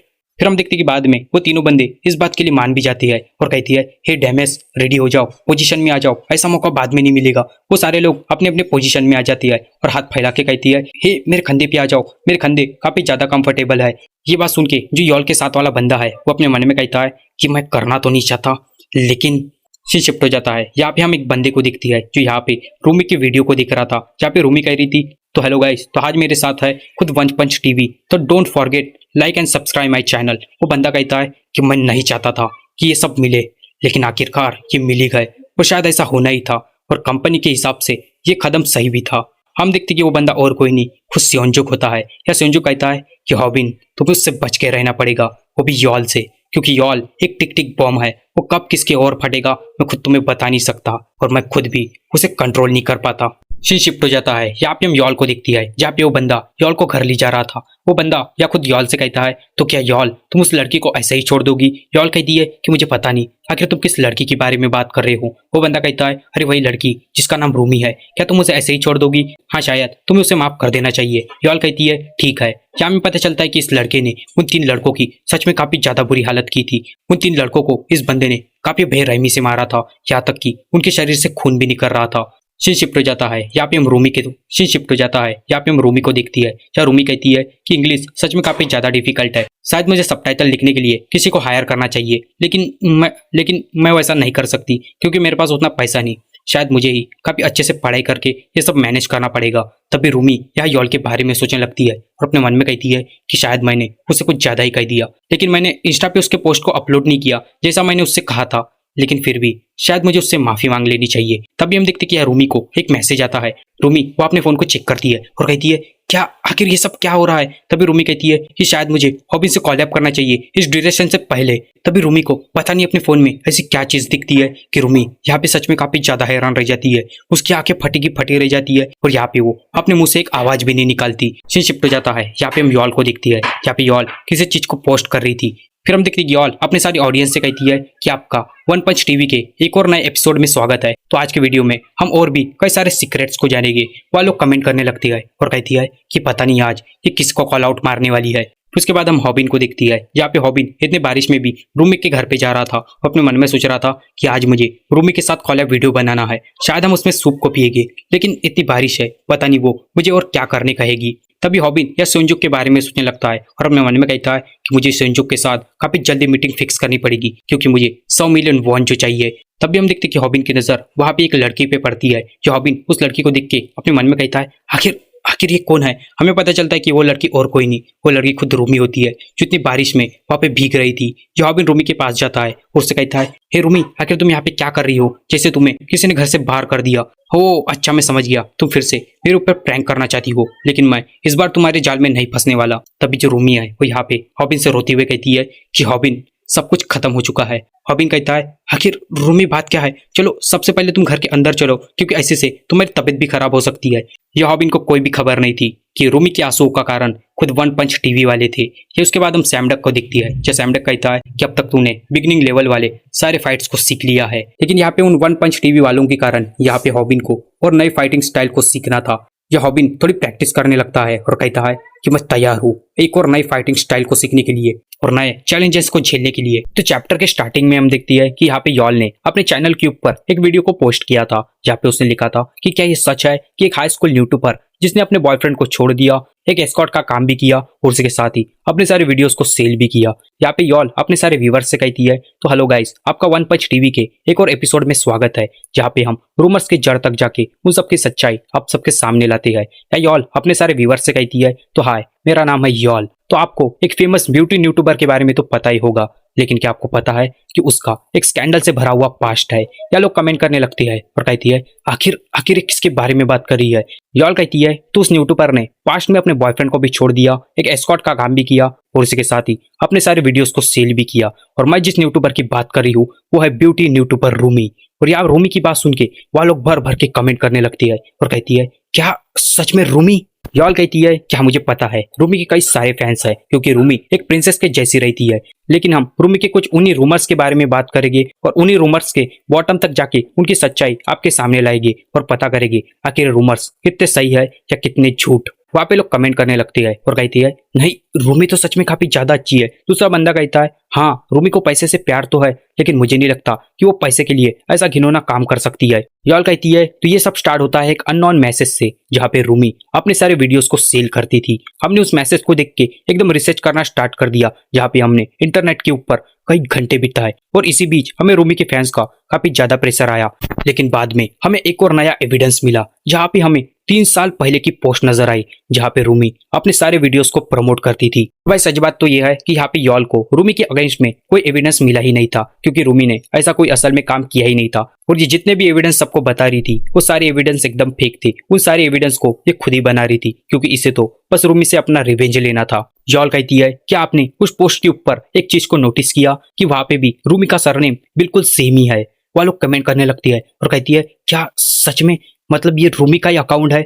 यॉल कहती है मैंने काफी ज्यादा मेहनत की इसके बारे में पता लगाने की, लेकिन मुझे पता चला कि ये जो अकाउंट है ये ऑलरेडी डिलीट हो चुका है। मतलब इस अकाउंट की जितनी भी सच्चाई है वो सिर्फ अभी रूमी को ही पता है। लेकिन क्या चांस हो सकती है कि दोनों अकाउंट के जो सरनेम है वो बिल्कुल सेम है, क्योंकि जो अकाउंट है ये पहले भी वेरीफाई था। उसके बाद यॉल कहती है तो चलो ठीक है, अभी हम अपने अगले हंट की ओर बढ़ते हैं। यहाँ पे यॉल अपने सारे व्यूवर से कहती है तो इसके बाद मैं आपको 2 ऐसे लोगों से मिलाऊंगी जो रूमी के साथ मिडिल स्कूल में पढ़ते थे। यहाँ पे पहला बंदा कहता है कि मैं रूमी के क्लास में तो नहीं था, लेकिन सबको पता था कि रूमी क्लास को स्किप करती थी। रूमी अपने फैमिली के साथ नहीं रहती थी क्योंकि उसके फैमिली के साथ बनती नहीं थी। इसके कारण उसकी फाइनेंशियल कंडीशन भी काफी ज्यादा डाउन थी। और तो और उसकी जो स्कूल की ड्रेस है वो हमेशा फटी रहती थी। लेकिन कुछ टाइम बाद रूमी काफी महंगे मेकअप को यूज करने लगी। रूमी कई बच्चों से काफी पैसे उधार लेती थी, लेकिन हैरान करने वाली बात तो ये है कि रूमी उन पैसों को तुरंत ही वापस भी कर देती थी। लेकिन मुझे एक बात समझ में नहीं आई कि रूमी आखिर उतने एक्सपेंसिव मेकअप को यूज कैसे करती थी। या उस बंदे की बात सुन के यॉल कहती है तो मतलब तुम्हारा कहना ऐसा है कि रूमी क्लास को हमेशा स्किप करती थी, उसकी फाइनेंशियल कंडीशन काफी डाउन थी, इसी के साथ उसकी ड्रेस भी फटी रहती थी और इतनी गरीबी होने के बाद भी वो लोगों के पैसे तुरंत ही वापस कर देती थी। फिर यॉल कहती है तो चलो ठीक है, अब मैं तुमसे पूछती हूँ। जहाँ पे यॉल उस लड़के से कहती है तो तुम रूमी के साथ एक एस्कॉर्ट का काम करती थी, जहाँ पे रूमी का एक बॉयफ्रेंड भी था जिसे रूमी ने छोड़ दिया, और तो और रूमी अपने वीडियोस को सेल भी करती थी। तो इस बारे में तुम्हारा क्या कहना है, क्या ये बात सच में सच है? तो आप सब सोच रहे होंगे तो आखिर यॉल ये सारी बातें इतनी कॉन्फिडेंस में कैसे कह रही है। तो मैं आपको बता दूं कि यॉल को इससे कोई फर्क नहीं पड़ता कि ये जो रूमर्स है ये फेक है या रियल, क्योंकि इसके अगेंस्ट में यॉल को बस एक अपोलॉजी वीडियो बनानी है जिससे सारे लोग उसे माफ भी कर देंगे। और इसी कारण से यॉल ये सारी वीडियोस इतने कॉन्फिडेंस में बना रही है, क्योंकि उसे कुछ फर्क भी नहीं पड़ता, क्योंकि उसे तो बस रूमी से अपना रिवेंज लेना है। उसके बाद यॉल ने जिस लड़के से सवाल जवाब किया था वो लड़की कहती है हाँ लेकिन यहाँ पे वो लड़की आगे कुछ बोलती, तभी यॉल अपने सारे व्यूवर से कहती है तो चलो ठीक है, अभी के लिए बस करती है, हमें ये इंटरव्यू यही खत्म करना पड़ेगा, क्योंकि हमने अगर इसे और भी आगे बढ़ाया तो हमारे 2 लोगों की आइडेंटिटी यहाँ पे रिवील हो सकती है। यहाँ पे हम देखते हैं कि सारे लोग रूमी के अगेंस्ट में जाने लगती है, जहाँ पे वो रूमी को भर भर के गाली देने लगती है। तभी यॉल अपने सारे व्यूवर्स से कहती है तो कई सारे माइनर्स का ये कदम उठाने का कारण सिर्फ एक ही चीज होती है, वो चीज होती है पैसा, क्योंकि उसी के कारण वो अपनी जरूरतों को पूरी कर सकती है। लेकिन मैं उन सारे लोगों से एक सवाल करना चाहती हूँ, क्या उन्होंने जो कदम उठाया है वो कदम सच में सही है? लेकिन ये तो यह यॉल का दोगलापन था। वो अपने मन में तो कोई और ही बात सोच रही थी। या यॉल अपने मन में कहती है कि मुझे पता है कि एक एपोलॉजी वीडियो कैसे बनाना है, मुझे बस काले कपड़े पहनने हैं, लो मेकअप करना है और धीमी आवाज में इन सबसे बातें करनी है और एक ब्लैक थंबनेल के साथ वीडियो को अपलोड करना है, ताकि लोगों को लगे कि ये कोई सीरियस मैटर है और ये बेवकूफ लोग ये सब देख के मेरे ऊपर यकीन भी कर लेंगे। फिर यॉल अपने सारे व्यूवर्स से कहती है, लेकिन रूमी ने ये सारी बातें अभी तक किसी को नहीं बताई। लेकिन मैं ये सारी बातें इसलिए कह रही हूँ क्योंकि मैं भी उसके चैनल की एक फैन हूँ। मैं कई सारी ब्यूटीज की बातें सिर्फ उसी से सीखी हूँ। लेकिन उसने मुझे सच में काफी ज्यादा निराश किया। या बोलते बोलते यॉल की आंखों से सच में आंसू आने लगते हैं। लेकिन यहाँ पे यॉल बस एक नाटक कर रही थी, इसलिए वहां पे लोग कमेंट करने लगते हैं और कहती है, क्या यॉल भी उसके चैनल की फैन थी? या इसी कारण से लोग और भी रूमी को यहाँ पे गाली देने लगते हैं। फिर उसके बाद यॉल यहाँ पे अपने स्ट्रीम को बंद कर देती है और कहती है, तो ठीक है गाइस, आज के लिए इतना ही। मिलती है वन पंच टीवी के एक और नए एपिसोड में, तब के लिए बाय बाय। हम देखते कि यहाँ पे यॉल की वीडियो खुद हमारा हॉबिन भी देख रहा था और यह हॉबिन की आंखें सच में फटी की फटी थी। या हॉबिन के साइड में खुद रूमी भी बैठी थी। या रूमी हॉबिन से कहती है कि हॉबिन ये सच नहीं है, ये सच नहीं है हॉबिन, इसने जो कुछ भी बोला है ये एकदम झूठ है। सीन शिफ्ट हो जाता है। यहाँ पे हम स्कूल का सीन देखती है। यहाँ पे रूमी उस दिन से स्कूल ही नहीं आई थी। यहाँ पे चारों तरफ सारे लोग बस रूमी की ही बातें कर रहे थे। यहाँ पे एक लड़का अपने फ्रेंड से कहता है, हे क्या तुमने वन पंच टीवी की लाइव स्ट्रीम को देखा? उसका दोस्त कहता है, हाँ वो काफी ज्यादा हैरान करने वाला था। वो दूसरा बंदा कहता है, क्या वो सच में पैसे के लिए इतना सब कुछ कर दी थी? मतलब वो बूढ़ों से भी कर लेती थी? वो बंदा कहता है, हाँ ऐसा हो भी सकता है, मैंने उसे देखा है, वो कई मेल यूट्यूबर के साथ काफी ज्यादा फ्लर्ट करती है, उसके बदले उसे कॉलैब करने भी मिलता है। ये सारे लोग यहाँ पे रूमी की बात कर ही रहे थे कि तब भी वह क्लास में खुद रूमी आ जाती है और कहती है, मॉर्निंग गाइस। या रूमी उस बंदे के पास आती है और उससे कहती है, हे तुम सब मेरी ही बातें कर रहे हो ना, मैंने बाहर से तुम्हारी सारी बातों को सुन लिया। वो बंदा कहता है, नहीं रूमी वैसी बात नहीं है। रूमी कहती है, हाँ ऐसी ही बात है, लेकिन वो सब रूमर्स है। जो यॉल है वो मेरे बदल सारे रूमर्स को फैला रही है।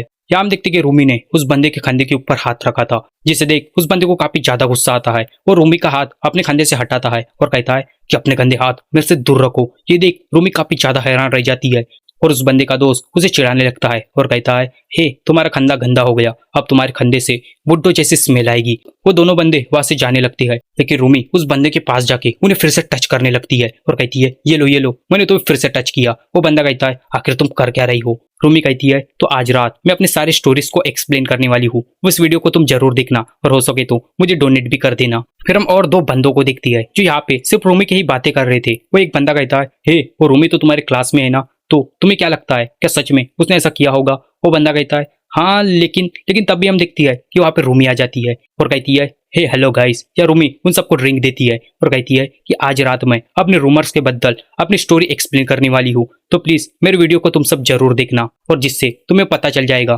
कि वो रूमर्स वो सही है या गलत। या रूमी पूरे स्कूल में उन सबको ड्रिंक बांट रही थी और उनसे कह रही थी कि आज रात 8 बजे उन सबको रूमी की वीडियो को देखना है। फिर हम देखते कि यार रूमी अपने घर पे जाने लगती है कि तब भी कुछ बंदे या रूमी को यहाँ पैसे देती है और कहती है, हे रूमी क्या इतने में हो जाएगा? या रूमी उस बंदे से कहती है, अरे वो सब अफवाह है, मैं वैसा काम बिल्कुल भी नहीं करती। तब भी हम देखते कि उस बंदे को पीछे से मांगी वॉन उठा लेता है और कहता है, इन सबको तो मैं संभाल लूंगा। वो बंदा कहता है, आखिर तुम कौन हो? मांगी वॉन या रूमी की तरफ देखता है और रूमी से कहता है कि गलत मत समझना, मैं तो बस यह हॉबिन से मिलने आया था, लेकिन मैंने देखा कि ये सब तुम्हें परेशान कर रहे हैं। टेंशन मत लो, मैंने संभाल लूंगा, क्योंकि मुझे एक बैड गाय बनने की आदत जो पड़ गई है। फिर इसके बाद सीन शिफ्ट हो जाता है और यहाँ पे रूमी फाइनली अपने लाइव स्ट्रीम को ऑन करती है। रूमी अपने सारे व्यूअर्स से कहती है कि don't forget like and subscribe my channel. या हम देखते कि रूमी को अभी भी काफी सारे लोग भर भर के गाली दे रहे थे। या रूमी अपने सारे व्यूअर्स से कहती है कि मुझे पता है कि कुछ लोग मेरी रूमर्स काफी तेजी से फैला रहे हैं, हाँ उन्हें मेरी काफी ज्यादा चिंता है, लेकिन आज के वीडियो में मैं सारे रूमर्स की सच्चाई तुम सबको बताऊंगी। मैं बताऊंगी कि वो रूमर्स कितने ज्यादा गलत है और जिन भी लोगों ने मुझे अनसब्सक्राइब किया है और स्पॉन्सरशिप को वापस लिया है, वो इस वीडियो को देखने के बाद फिर से वापस आ जाएंगे। या हम देखते कि रूमी को अभी भी लोग काफी भर भर के गाली दे रहे थे और कह रहे थे, हाँ हमें पता है अब तो स्क्रिप्ट को पढ़ेगी और मगरमच्छ के आंसू रोना स्टार्ट कर देगी। एक बंदा तो ये भी कहता है कि रूमी अगर तू मुझे कहीं पे दिख गई तो मैं तुझे चाकू मार दूंगा। या रूमी कहती है, तो अब मेरी पारी है। तो फर्स्ट ऑफ ऑल मेरा नाम रूमी यॉल है। मैं अपने पेरेंट्स के साथ नहीं रहती, मैं अपने रिलेटिव के साथ रहती हूँ, क्योंकि मेरे पेरेंट्स काफी ज्यादा गरीब है। इस मेहनत की मैंने काफी सारे पैसे बचाए, लेकिन बाद में मुझे रियलाइज हुआ कि मैं अपने रिलेटिव के साथ भी नहीं रह सकती। इसके बाद मैंने अकेले रहना शुरू कर दिया। मैं एकदम इंडिपेंडेंट हो गई। और तो और मैंने ना इससे पहले कोई ट्विटर अकाउंट बनाया। यहाँ हम देखते कि रूमी के बोलते बोलते आंखों से आंसू भी निकलने लगते हैं। और यहाँ पे रूमी ने उसे क्या कहना है उसकी पूरी स्क्रिप्ट बना के रखी थी। उसे पता था उसे कब और क्या बोलना है। लेकिन यहाँ रूमी उस स्क्रिप्ट को देख के अपने मन में सोचने लगती है, ये कितना एनोइंग है, मुझे वो भी एक्सप्लेन करना पड़ रहा है जो असल में मैंने कभी किया ही नहीं। नहीं, ये मैं नहीं कर सकती, मुझे ये नहीं करना। या हम देखते कि रूमी के आंखों में आंसू निकलने लगती है। लेकिन रूमी अपने मन में कहती है, नहीं, मुझे यहाँ पे रोना नहीं है, नहीं तो इन सारे लोगों को लगेगा कि मैं बस एक्टिंग कर रही हूँ। या रूमी अपने मन में कहती है कि ये सच में काफी ज्यादा गलत है। मैं अपनी बैक स्टोरी किसी के साथ शेयर नहीं करना चाहती और ना ही मैं अपना पास्ट किसी को बताना चाहती हूँ। या हम देखते कि रूमी वहाँ पे रुक जाती है और सारे व्यूवर्स को अपना रूम दिखाने लगती है।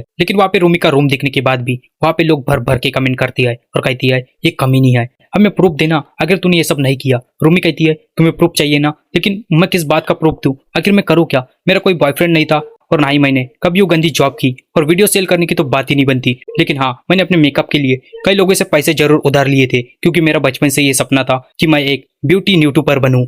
यहाँ पे रूमी सच में काफी ज्यादा रो रही थी। वो रो रो के अपनी सारी एक्सप्लेनेशन उन लोगों को बता रही थी। लेकिन यहाँ पे रूमी के आंसू कोई काम नहीं आ रहे थे। वो लोग अभी भी कमेंट कर रहे थे और कह रहे थे, हमें इनसे कोई मतलब नहीं, हमें तू बस ये सब एक्सप्लेन करके बता। या रूमी को भी रियलाइज हो जाता है कि इनके सामने ये सब करना कोई मतलब का नहीं है। ये लोग तो बस इसकी मजा लेना चाहते हैं, इन्हें बस लोगों के बीच में टांग अड़ाना आता है। यहाँ पे रूमी वहीं पे रुक जाती है और अपने स्क्रिप्ट को भी बंद करने लगती है। रूमी को ऐसा करते देख वो लोग कमेंट करती है और कहती है, क्या रूमी सच में यूट्यूब को क्विट कर रही है।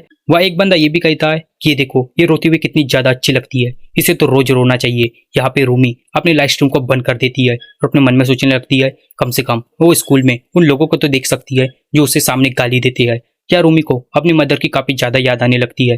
रूमी अपने मन में कहती है कि काश उसकी मदर यहाँ पे होती। लेकिन सच बात तो यह है कि उस रूमी ने आज तक अपने मदर का चेहरा भी नहीं देखा। या रूमी को वो लोग भी गाली दे रहे थे जिनके रूमी ने आज तक चेहरे भी नहीं देखे। यहाँ पे रूमी की वीडियो खुद यॉल भी देख रही थी। या यॉल कहती है, तो अब बताओ रूमी, आखिर सेल्फ रिस्पेक्ट किसके पास नहीं है। हम देखते कि बाहर में जो यॉल के साथ वाला लड़का है वो भी यहाँ पे रूमी की वीडियो को ही देख रहा था। तभी उसे एक बंदे का कॉल आता है। जो बंदा शायद सेंगजुक ही था। या सेंगजुक उस बंदे से कहता है, मुझे लगा ही था कि जो यॉल है वो कोई ना कोई बखेड़ा जरूर खड़ा करेगी। मैंने तुमसे कहा था कि हॉपिन और उसके फ्रेंड से दूर रहना, क्योंकि वो भी हमारी कंपनी को ज्वाइन करना चाहते हैं। सेंगजुक कहता है कि अभी भी वक्त है, इस सारे बखेड़े को यहीं पे रपा धपा कर दो, नहीं तो हमारे लिए काफी ज्यादा बड़ी प्रॉब्लम खड़ी हो जाएगी। वो बंदा कहता है, हाँ ठीक है। फिर हम देखते कि वो बंदा सेंगजुक का फोन रख के कहीं पे जा रहा होता है कि तभी उसे पीछे से एक सॉन्ग की आवाज आती है। वो बंदा वहां पे गाना गा रहा था। वो बंदा इस बंदे से कहता है, तो मैं एक ऐसा लड़का हूँ जो खाली हाथ बैठा नहीं रह सकता और ना ही किसी लड़की को रोता देख सकता हूँ। मैं एक ऐसा लड़का हूँ जो सिर्फ प्यार करना जानता है। मैं हूँ मांगी वॉन। यहाँ पे मांगी वॉन भी इसके सामने आ गया था। मांगी वॉन इससे कहता है कि मैं तुझे यहाँ पे सिर्फ टेक डाउन करने आया हूँ। यहाँ पे मांगी वॉन के हाथ में एक स्पीकर भी था। मांगी वॉन यहाँ पे गाना गाते हुए इस बंदे से कहता है कि मेरी बात ध्यान से सुन, मुझे कॉलिंग आउट मारना नहीं आता, इसलिए मैं तुझे यहाँ पे सीधा खत्म कर दूंगा। मांगी वॉन अपने मन में कहता है, अगर मैंने ऐसा कर दिया, अगर ऐसा करना मेरे रेंज में है और मेरा ऐसा करने से उसे खुशी पहुंचती है, तो मैं ऐसा जरूर करूंगा, क्योंकि मुझे भी उसी रास्ते पे जाना है। और इसी के साथ ये चैप्टर और ये एपिसोड यहीं पे एंड हो जाता है। ये तो वायरल सीजन 2 का एपिसोड नंबर 12। तो अगर आपको वीडियो पसंद आई तो इस वीडियो को लाइक करना, वीडियो को शेयर करना और सब्सक्राइब करना मत भूलना। मिलता हूँ नेक्स्ट वीडियो के साथ, उसी के साथ। तो वायरल हिट सीजन 2 के एपिसोड नंबर 13 में आप सबका स्वागत है। तो इस वीडियो में मैं वायरल हिट मानवा का चैप्टर नंबर 39 पूरा एक्सप्लेन करूंगा। तो अगर आपने इससे पहले के एपिसोड्स को नहीं देखा है तो उन वीडियो की लिंक मैंने डिस्क्रिप्शन में दे दी है। तो पिछले एपिसोड में हमने देखा था कि जो यॉल है वो यहाँ पे रूमी के अगेंस्ट में एक वीडियो बनाती है जिसमें वो रूमी के ऊपर कई गंदे गंदे आरोप लगाती है। या रूमी अपने ऑडियंस से हेल्प भी मांगती है और उसे कहती है कि मैंने ऐसा काम कभी भी नहीं किया। लेकिन उसकी ऑडियंस या रूमी को एक प्रूफ मांगती है। लेकिन आखिर रूमी इस बात का प्रूफ कैसे देती। यहाँ पे रूमी अपनी ऑडियंस को गवा देती है और खुद भी यहाँ पे डिप्रेशन में चली जाती है। लेकिन जो मांगी वॉन है वो यहाँ पे रूमी का रिवेंज लेने उस वन पंच टीवी वाले बंदे के पास जाता है। अब आगे तो चैप्टर के स्टार्टिंग में हमें मांगी वॉन की थोड़ी बैक स्टोरी दिखाई जाती है, जहाँ हमें पता चलता है कि मांगी वॉन जिस स्कूल में पढ़ता था उस स्कूल की बेंच वैसे तो काफी नॉर्मल थी, लेकिन वो सारी बेंच मांगी वॉन के लिए काफी ज्यादा छोटी थी। या मांगी वॉन उन बेंच के ऊपर काफी ज्यादा बड़ा दिखता था, क्योंकि मांगी वॉन की हाइट वैसे तो 6.9 इंच थी और उसका वजन भी 300 किलो से काफी ज्यादा था। इसलिए लोग उसका काफी ज्यादा मजाक उड़ाते थे। यहाँ तक कि उसके स्कूल में भी लोग उसे काफी ज्यादा परेशान करते थे। या मांगी वॉन एक सीसीएम रेसलर चैंपियन भी था और ये सब उसकी किस्मत में ही लिखा था कि वो एक सीसीएम रेसलर चैंपियन बनेगा। लेकिन हैरान करने वाली बात तो ये थी कि मांगी वॉन उतना बड़ा चैंपियन होने के बाद भी उसे लोग ठीक से रिस्पेक्ट नहीं देते थे, यहाँ तक कि लोग उसे क्लास में बुली भी किया करते थे।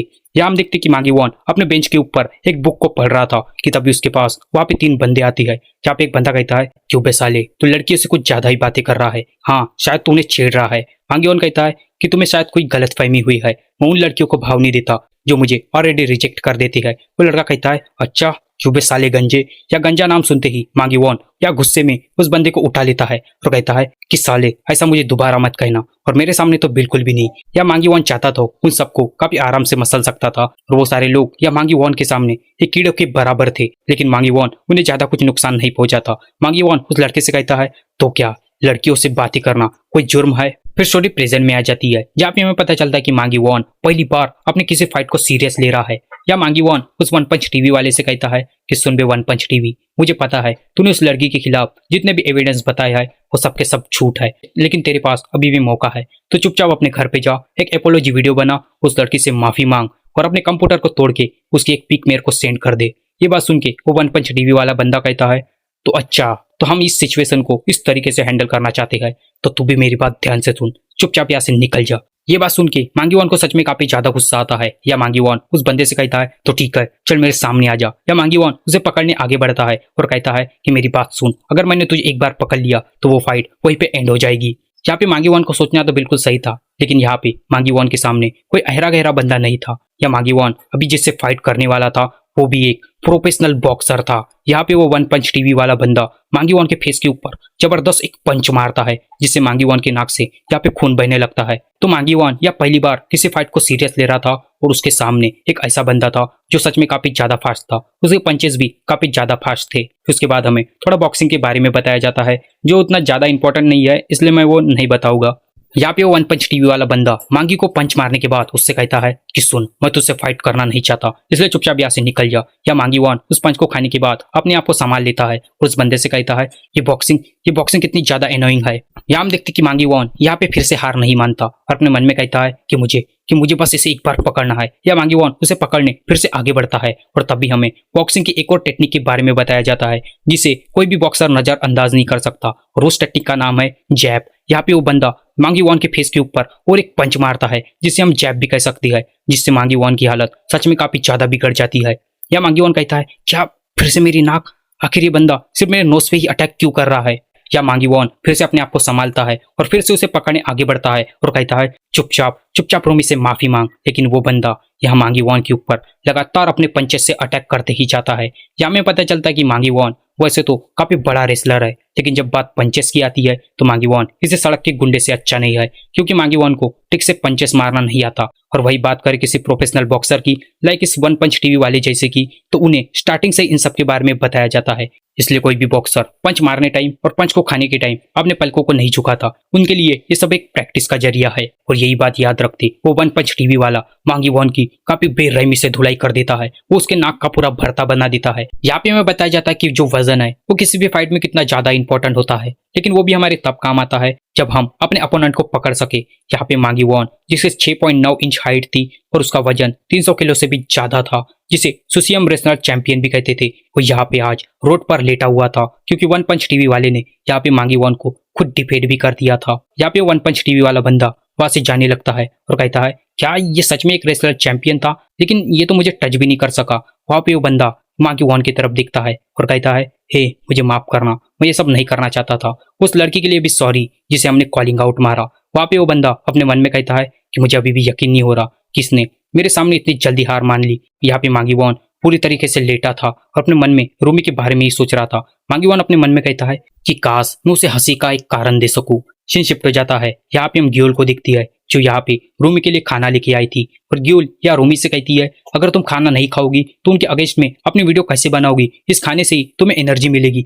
मैं तो तुम्हें काफी ज्यादा समझदार समझता था, लेकिन तुम तो एक नंबर के बेवकूफ हो। लेकिन जो यहाँ पे रूमी है और ग्यूल की बातों का कोई भी जवाब नहीं देती और तकिए के नीचे अपने मुंह को छुपा के रोने लगती है। या ग्यूल रूमी से कहती है, हे सुनो, मैं ये खाना यहीं पे रख रही हूँ, अगर तुम्हें खाना हो तो खाना, नहीं तो इसे बाहर किसी कुत्तों को खिला देना, मुझे इससे कोई फर्क नहीं पड़ता, मैं यहाँ से जा रही हूँ। लेकिन हम देखते कि ग्यूल वहां से जाती नहीं, वो यहाँ पे रूमी के घर के बाहर ही बैठी थी और अपने मन में कहती है कि मैं यहाँ से नहीं जा सकती, क्या पता ये कोई गलत कदम उठा ले। या ग्यूल अपने मन में कहती है कि ग्यूल तुम अब मेरी नेक्स्ट टारगेट हो। फिर उसके बाद हमें यॉल नजर आती है, या यॉल एक पार्क में थी, या यॉल अपने लाइव स्ट्रीम को ऑन करती है और अपने व्यूवर से कहती है कि हेलो गाइस, वैसे तो मेरा ये वीडियो बनाने का कोई मोटिव नहीं है, लेकिन मुझे कई दिन से काफी ज्यादा डिप्रेस फील हो रहा है, क्योंकि आप सब देख ही सकती है कि रूमी ने एक हफ्ते से कोई भी वीडियो नहीं बनाया है। या यॉल कहती है कि पता नहीं मैं जिसके भी अगेंस्ट में वीडियो बनाती हूँ वो बंदा अचानक से वीडियो बनाना बंद ही कर देता है। क्या मैं इतना बुरा काम करती हूँ? क्या मुझे ये सब वीडियो बनाना बंद कर देना चाहिए? क्या मैं किसी और वीडियो को बनाऊं? तभी उसके व्यूअर्स कहती है कि नहीं, तुम सही हो, तुम्हारी इसमें कोई गलती नहीं है, तुम तो बस सच्चाई को दिखाती हो। क्या अपने व्यूअर्स की बातें सुन के यॉल कहती है तो अच्छा ठीक है, तो मैं बस यहाँ पे गार्डन में टहलने आई थी, मैं यहाँ पे थोड़ी देर झूला झूलूंगी और अपने घर की ओर निकलूंगी। आप सबका मुझे इतना सपोर्ट करने के लिए थैंक यू। तो मिलती है वन पंच टीवी के एक और नए एपिसोड में, तब के लिए बाय बाय। फिर यॉल अपने लाइव स्ट्रीम को बंद करके वहाँ पे झूला झूलने लगती है, लेकिन तभी वहाँ पे यॉल के सामने खुद हमारा हॉबिन आ जाता है। ये हॉबिन यॉल से कहता है तुम कितनी ज्यादा टेरिफाइंग हो, तुमने उसके खिलाफ सब कुछ झूठ कहा क्योंकि तुम बस उससे नफरत करती थी, और यहाँ पे अपने व्यूअर्स से कह रही हो कि तुम ऐसा कभी करना ही नहीं चाहती थी, यहाँ पे तुम अपने व्यूअर्स से संपत्ति ले रही हो। तो यॉल कैसा महसूस हो रहा है अपने व्यूअर्स से जान के कि आखिर वो तुम्हारे बारे में क्या फील करते हैं। यहाँ पे हॉबिन की बात सुन के यॉल कहती है कि मुझे पता नहीं अगर तुम कहना क्या चाहते हो। हॉबिन कहता है कि मैं तुम्हें एक ऐसे इंसान के बारे में बताता हूँ जिसे सिर्फ प्यार करना आता है, जो कभी भी किसी लड़की को रोता देख खाली हाथ नहीं बैठ सकता। ये देखो, मुझे ये खुद मांगी वॉन ने दिया है। हम देखते कि मांगी वॉन ने जब वन पंच टीवी वाले से जब फाइट की थी तब उसने उस बंदे की लास्ट वाली बात को रिकॉर्ड कर लिया था, जहाँ पे उस बंदे ने कहा था कि उसने रूमी के खिलाफ जो कुछ भी कहा वो सब झूठ था, और ये सब मांगी वॉन का एक प्लान था। या मांगी वॉन ने ये सारी बातें एक एक्शन कैमरे में रिकॉर्ड की थी, और फिर वो कैमरा यहाँ पे हमारे हॉबिन को दिया था। या हॉबिन यॉल से कहता है कि हमें माफ करना कि हमने तुम्हें कॉल आउट मारा, क्योंकि तुम्हारे कैमरामैन ने सब कुछ बता दिया है कि तुमने रूमी के साथ जो कुछ भी किया वो सब एक झूठ था। फिर उसके बाद हमें थोड़ा पास्ट का सीन दिखाया जाता है, जहाँ पे हॉबिन ये यॉल के खिलाफ किसी सबूत को ढूंढने की कोशिश कर रहा था। ये हॉबिन अपने कंप्यूटर में देख के काफी ज्यादा परेशान था। ये हॉबिन कहता है क्या ये नहीं हो सकता, मैं इंटरनेट के ऊपर इतने घंटों से टाइम बिता रहा हूँ लेकिन मुझे इसके खिलाफ कुछ भी नहीं मिला। ये हॉबिन यॉल के चैनल की तरफ दिखता है और कहता है ये सारे लोग काफी ज्यादा चालाक है, ये अपनी वीडियोस को काफी चालाकी से बनाते हैं ताकि लोगों को इनके ऊपर कोई शक ना हो। ये हॉबिन कहता है अब तो मुझे ये भी यकीन हो चुका है कि जितने भी वीडियोस को इन्होंने बनाया है ये सारे की सारी वीडियोस एकदम फेक है, ये भी फेक है, या सब कुछ फेक है। मुझे पता नहीं लोग अभी भी इनके ऊपर क्यों विश्वास करते हैं। ये हॉबिन इनके वीडियोस को देख के काफी ज्यादा गुस्सा होने लगता है और कहता है क्या क्या मैं सच में यहाँ पे कुछ नहीं कर सकता। तभी हॉबिन के घर की एक घंटी बजती है। ये हॉबिन अपने दरवाजे के पास जाता है। हम देखते कि हॉबिन के घर पे खुद मांगी वॉन आया था। या मांगी वॉन हॉबिन से कहता है तो हॉबिन क्या तुम्हें उसके खिलाफ कोई सबूत मिला? हॉबिन कहता है अब तक तो नहीं, लेकिन मांगी वॉन तुम्हें सबसे पहले हॉस्पिटल जाना चाहिए। मांगी वॉन कहता है तो अच्छा रुको, मैं तुम्हें एक चीज दिखाना चाहता हूँ। हॉबिन कहता है आखिर आखिर तुम दिखाना क्या चाहते हो? यहाँ पे मांगी वॉन अपने पैंट में हाथ डालता है और वहां से एक एक्शन कैमरा निकालता है और हॉबिन से कहता है ये लो हॉबिन, ये एक एक्शन कैमरा है, यहाँ पे वो चीज रिकॉर्ड है जहाँ पे वन पंच टीवी वाले ने खुद कहा है कि उसने रूमी के खिलाफ जो कुछ भी बनाया था वो सब एक झूठ था। ये बात सुन के हॉबिन काफी ज्यादा हैरान रह जाता है और मांगी वॉन से कहता है तो क्या मांगी वॉन तुमने बस इसीलिए उससे फाइट की? मांगी वॉन कहता है देखो हॉबिन, मैं उतना ज्यादा स्मार्ट तो नहीं हूँ, लेकिन मैंने वो किया जो मैं कर सकता हूँ क्योंकि मैं किसी न किसी तरह उसकी मदद करना चाहता हूँ। लेकिन हॉबिन तुम काफी ज्यादा डिफरेंट हो, मुझे लगता है कि सिर्फ वो तुम ही हो जो उसकी ठीक से मदद कर सकते हो। हॉबिन कहता है लेकिन मांगी वॉन तुम चाहते तो उसे हरा सकते थे। मांगी वॉन कहता है हाँ मैं चाहता तो उसे हरा सकता था, लेकिन उससे और भी बड़ी प्रॉब्लम खड़ी हो जाती, क्योंकि मैं ना ही रूमी का कोई फ्रेंड हूँ और ना ही कोई फैमिली मेंबर। इससे लोग रूमी के ऊपर और भी ज्यादा शक करना शुरू कर देते, जो मैं कभी भी नहीं चाहता। हॉबिन कहता है तुम मांगी वॉन आखिर तुमने इसे अपने चैनल के ऊपर अपलोड क्यों नहीं किया? तुम वो भी कर सकते थे। मांगी वॉन ये बात सुन के अपने मन में कहता है नहीं हॉबिन, मैं ऐसा कभी नहीं कर सकता क्योंकि मैं रूमी को पसंद करता हूँ, मेरा रूमी के ऊपर क्रश है, लेकिन मैं ये एहसास उसे कभी नहीं होने देना चाहता। फिर यह मांगी वॉन हॉबिन से कहता है तो हॉबिन अब जो कुछ भी है वो सिर्फ तुम्हारे ऊपर निर्भर करता है। फिर स्टोरी प्रेजेंट में आती है। यह हॉबिन यॉल की तरफ उंगली करता है और उससे कहता है कि सुनो यॉल, तुम सच में काफी ज्यादा बुरी हो, तुम पैसे के लिए किसी के ऊपर कुछ भी कर सकती हो, चाहे तुम्हें झूठ भी बोलना पड़े। और अब तो मुझे यकीन हो चुका है कि तुमने अपने यूट्यूब पर जितने भी वीडियोस को अपलोड किया है वो सारी की सारी वीडियोस एकदम फेक है। यह हॉबिन यॉल की आंखों में देखता है और उससे कहता है कि यॉल अभी भी तुम्हारे पास वक्त है, अपनी लाइव स्ट्रीम को ऑन करो और वहाँ पे सारे लोगों से माफी मांगो, उस लड़की से माफी मांगो और चुपचाप एक अपोलॉजी वीडियो बनाना स्टार्ट कर दो। यह हॉबिन ये सारी बातें बोल ही रहा था, तभी नरेटर हमें बताता है कि बॉक्सिंग में एक खतरनाक टेक्निक है जिसे हर कोई यूज करता है और इस टेक्निक से कोई बच भी नहीं सकता, चाहे फिर वो कोई नॉर्मल इंसान हो या फिर कोई एमएमए फाइटर, और उस टेक्निक का नाम है जैब। या हम देखते कि यॉल अपने झूले से उतरती है और हॉबिन के ऊपर लगातार अपने पंचेस से अटैक करने लगती है। उस पंचेस को खा के हमारे हॉबिन की हालत सच में काफी ज्यादा बुरी हो जाती है, यहाँ तक कि हॉबिन के नाक से खून बहने लगता है। ये अटैक इतना अचानक से हुआ था कि हॉबिन को कुछ पता ही नहीं चला। यहाँ पे हॉबिन हॉबिन इसलिए भी शौक था क्योंकि हॉबिन पहली बार किसी बॉक्सर से फाइट कर रहा था। यहाँ हम देखते कि यॉल हॉबिन का वहाँ बाजा बजा देती है, जहाँ पे हॉबिन के हाथ से उसका कैमरा भी छूट जाता है। यहाँ पे यॉल अपने पैरों से उस कैमरे को तोड़ देती है और हॉबिन से कहती है कि मुझे पता है तुम्हारे पास इसकी और एक कॉपी होगी। या यॉल हॉबिन की आंखों में देखती है और उससे कहती है तो तुमने मुझे रंगे हाथ पकड़ ही लिया, तो क्या अभी तुम मुझसे फाइट करोगे? तो चैप्टर के स्टार्टिंग में हम देखती है कि यहाँ पे यॉल का पंच खाने के बाद हॉबिन अपने आप को संभाल लेता है और अपने मन में कहता है क्या इसने अभी मुझे यहाँ पे पंच मारा? तभी यॉल या हॉबिन से कहती है तो इसी कारण से तुम मेरे पास आए थे, क्योंकि तुम्हारे पास यहाँ पे सिर्फ एक ही वीडियो है जहाँ पे तुम्हारा एक बंदा मेरे वाले बंदे को मार रहा है और हॉबिन तुम इसे एक एविडेंस कहते हो। तभी ये बात सुन के हॉबिन अपने मन में कहता है तो क्या इसका मतलब मुझे इससे यहाँ पे फाइट करनी पड़ेगी? तभी यॉल यहाँ पे अपने हाथ जोड़ती है और हॉबिन से कहती है देखो हॉबिन, तुमने सबसे पहले अपने एक बंदे से मेरे कैमरामैन के ऊपर अटैक करवाया और फिर इधर उधर ये खबर फैला दी कि मैंने रूबी के अगेंस्ट में जो कुछ भी बोला है वो सब एक झूठ है और तुम्हारा उस फाइट से भी पेट नहीं भरा। फिर तुमने मेरे कैमरामैन से बिना पूछे वो सारी बातें रिकॉर्ड कर ली, लेकिन कि हॉबिन सच में मेरे कैमरामैन ने ये कंफर्म किया कि मैंने रूमी के अगेंस्ट में जितना कुछ बोला था वो सबका सब झूठ है। ये बात सुन के यहाँ पे हॉबिन यॉल से कहता है चुपचाप रूमी से माफी मांग, मेरे पास इसकी एक और कॉपी है। तभी यॉल या गुस्से में कहती है तो ठीक है मैं तैयार हूँ, तू चाहे तो मुझे एक्सप्लोज कर सकता है, लेकिन मैं यहाँ पे अपनी लाइव स्ट्रीम को ऑन करूंगी और रो रो के अपनी सारी ऑडियंस से कहूंगी कि तू मुझे यहाँ पे धमकी देना चाहता है। मैं अपनी ऑडियंस को सारी बातें बताऊंगी आगे तूने मेरे साथ यहाँ पे क्या करने की कोशिश की। या यॉल हॉबिन से कहती है देखो हॉबिन, हमारा सब कुछ काफी अच्छा चल रहा था, लेकिन तुमने यहाँ पे काफी बड़ी कंट्रोवर्सी क्रिएट कर दी जहाँ पे हमारे चैनल के ऊपर काफी बड़ा धब्बा लगने वाला है। ये बात सुन के हॉबिन अपने मन में कहता है क्या आखिर यहाँ पे चल क्या रहा है? तभी यॉल ये हॉबिन के पास आती है और उससे कहती है देख हॉबिन, तुझे क्या लगता है ये पागल लोग तेरे ऊपर विश्वास करेंगे? ये इतने बेवकूफ लोग हैं कि इन्हें हम जो कुछ भी दिखाती है ये उन चीजों के ऊपर सच में विश्वास करने लगते हैं। तभी यॉल ये हॉबिन के हाथ पकड़ती है और कहती है तो क्या हॉबिन, तो अभी तू मुझसे फाइट करेगा जैसे तू अपने हर वीडियो में करता है, लेकिन सोच अगर तूने मुझसे यहाँ पे फाइट की तो लोग क्या सोचेंगे कि तू एक लड़की से फाइट कर रहा है। और या यॉल कैसे करने से हॉबिन अपने मन में कहता है मैं तो इसे यहाँ पे एक्सप्लोज मारने आया था, लेकिन ये तो मेरे से 4 कदम आगे निकली। मैं इसे अपने कोई भी स्किल से हरा भी नहीं सकता, क्योंकि मैंने अब तक जितने भी स्किल को सीखा है मुझे नहीं लगता वो सारे स्किल इसके ऊपर काम आने वाले हैं। और यहाँ पे मेरी ऑडियंस भी मेरा कोई साथ नहीं दे सकती, क्योंकि मेरी फाइट खुद वन पंच टीवी वाले से है जिसकी 1.5 मिलियन सब्सक्राइबर है। यहाँ पे यॉल हॉबिन के कान में कहती है और कहती है तो हॉबिन, तुझे जानना है कि मैंने ये सब कैसे किया? यॉल कहती है कि मैंने इंटरनेट के ऊपर रूमी के अगेंस्ट में कई सारी चीजें सर्च की, लेकिन मुझे उसकी एक ऐसी वीडियो भी नहीं मिली जहाँ पे उसने गाली दिया हो, इसलिए मैंने रूमी के अगेंस्ट में कई सारे फेक एविडेंस बनाना स्टार्ट कर दिए, जहाँ पे मुझे वो एविडेंस बनाने में सच में काफी ज्यादा मेहनत लगी। मुझे माफ करना हॉबिन, और चाहे तो उस रूमी को भी तुम समझा देना। और ये बात सुन के हॉबिन को सच में काफी ज्यादा गुस्सा आता है। तभी यॉल हॉबिन को पंच मारती है और कहती है चुपचाप यहाँ से निकल जा। उसके बाद सीन शिफ्ट हो जाता है। यहाँ पे हम एक बड़े से कार को देखते हैं जहाँ से कुछ सेओंजुक बाहर आता है। या सेओंजुक की नजर हमारे हॉबिन पे पड़ती है, जहाँ पे हॉबिन उस बारिश में भीगे रहा था। या सेओंजुक हॉबिन के पास आता है और उससे कहता है हे हॉबिन, यहाँ पे आखिर तुम कर क्या रहे हो? तुम चाहते तो मुझे कॉल लगा सकते थे। या सेओंजुक को देख के हॉबिन कहता है क्या सेओंजुक? या सेओंजुक हॉबिन से कहता है कहीं हॉबिन तू यहाँ पे कोई प्रैंक तो नहीं कर रहा ना? हॉबिन कहता है नहीं सेओंजुक, मुझे सच में तुम्हारी मदद चाहिए, क्योंकि जो यॉल है उसने मेरे फ्रेंड के अगेंस्ट में काफी गलत वीडियो बनाई है, जहाँ पे उसने सारी झूठी झूठी बातें बता के मेरे फ्रेंड को एक्सप्लोज कर दिया है। मेरे फ्रेंड का नाम रूमी है, हाँ वही रूमी जिसे तुम अपने कंपनी में ज्वाइन करना चाहते थे, लेकिन जो यॉल है जो वन पंच टीवी से है उसने सारी झूठी झूठी बातें बता के मेरे फ्रेंड को एकदम एक्सप्लोज मार दिया है। उसने मेरे फ्रेंड की काफी गंदी गंदी बातें बता के उसे चारों तरफ बदनाम कर दिया है। लेकिन सेओंजुक, मेरे पास यॉल के खिलाफ में कोई भी एविडेंस नहीं है, तो प्लीज सेओंजुक मेरी मदद करो। यहाँ पे हॉबिन एकदम से खड़ा हो जाता है और सेओंजुक से कहता है कि सेओंजुक तुम मुझे पसंद करते हो क्योंकि मुझे पैसे से प्यार है, लेकिन जो रूमी है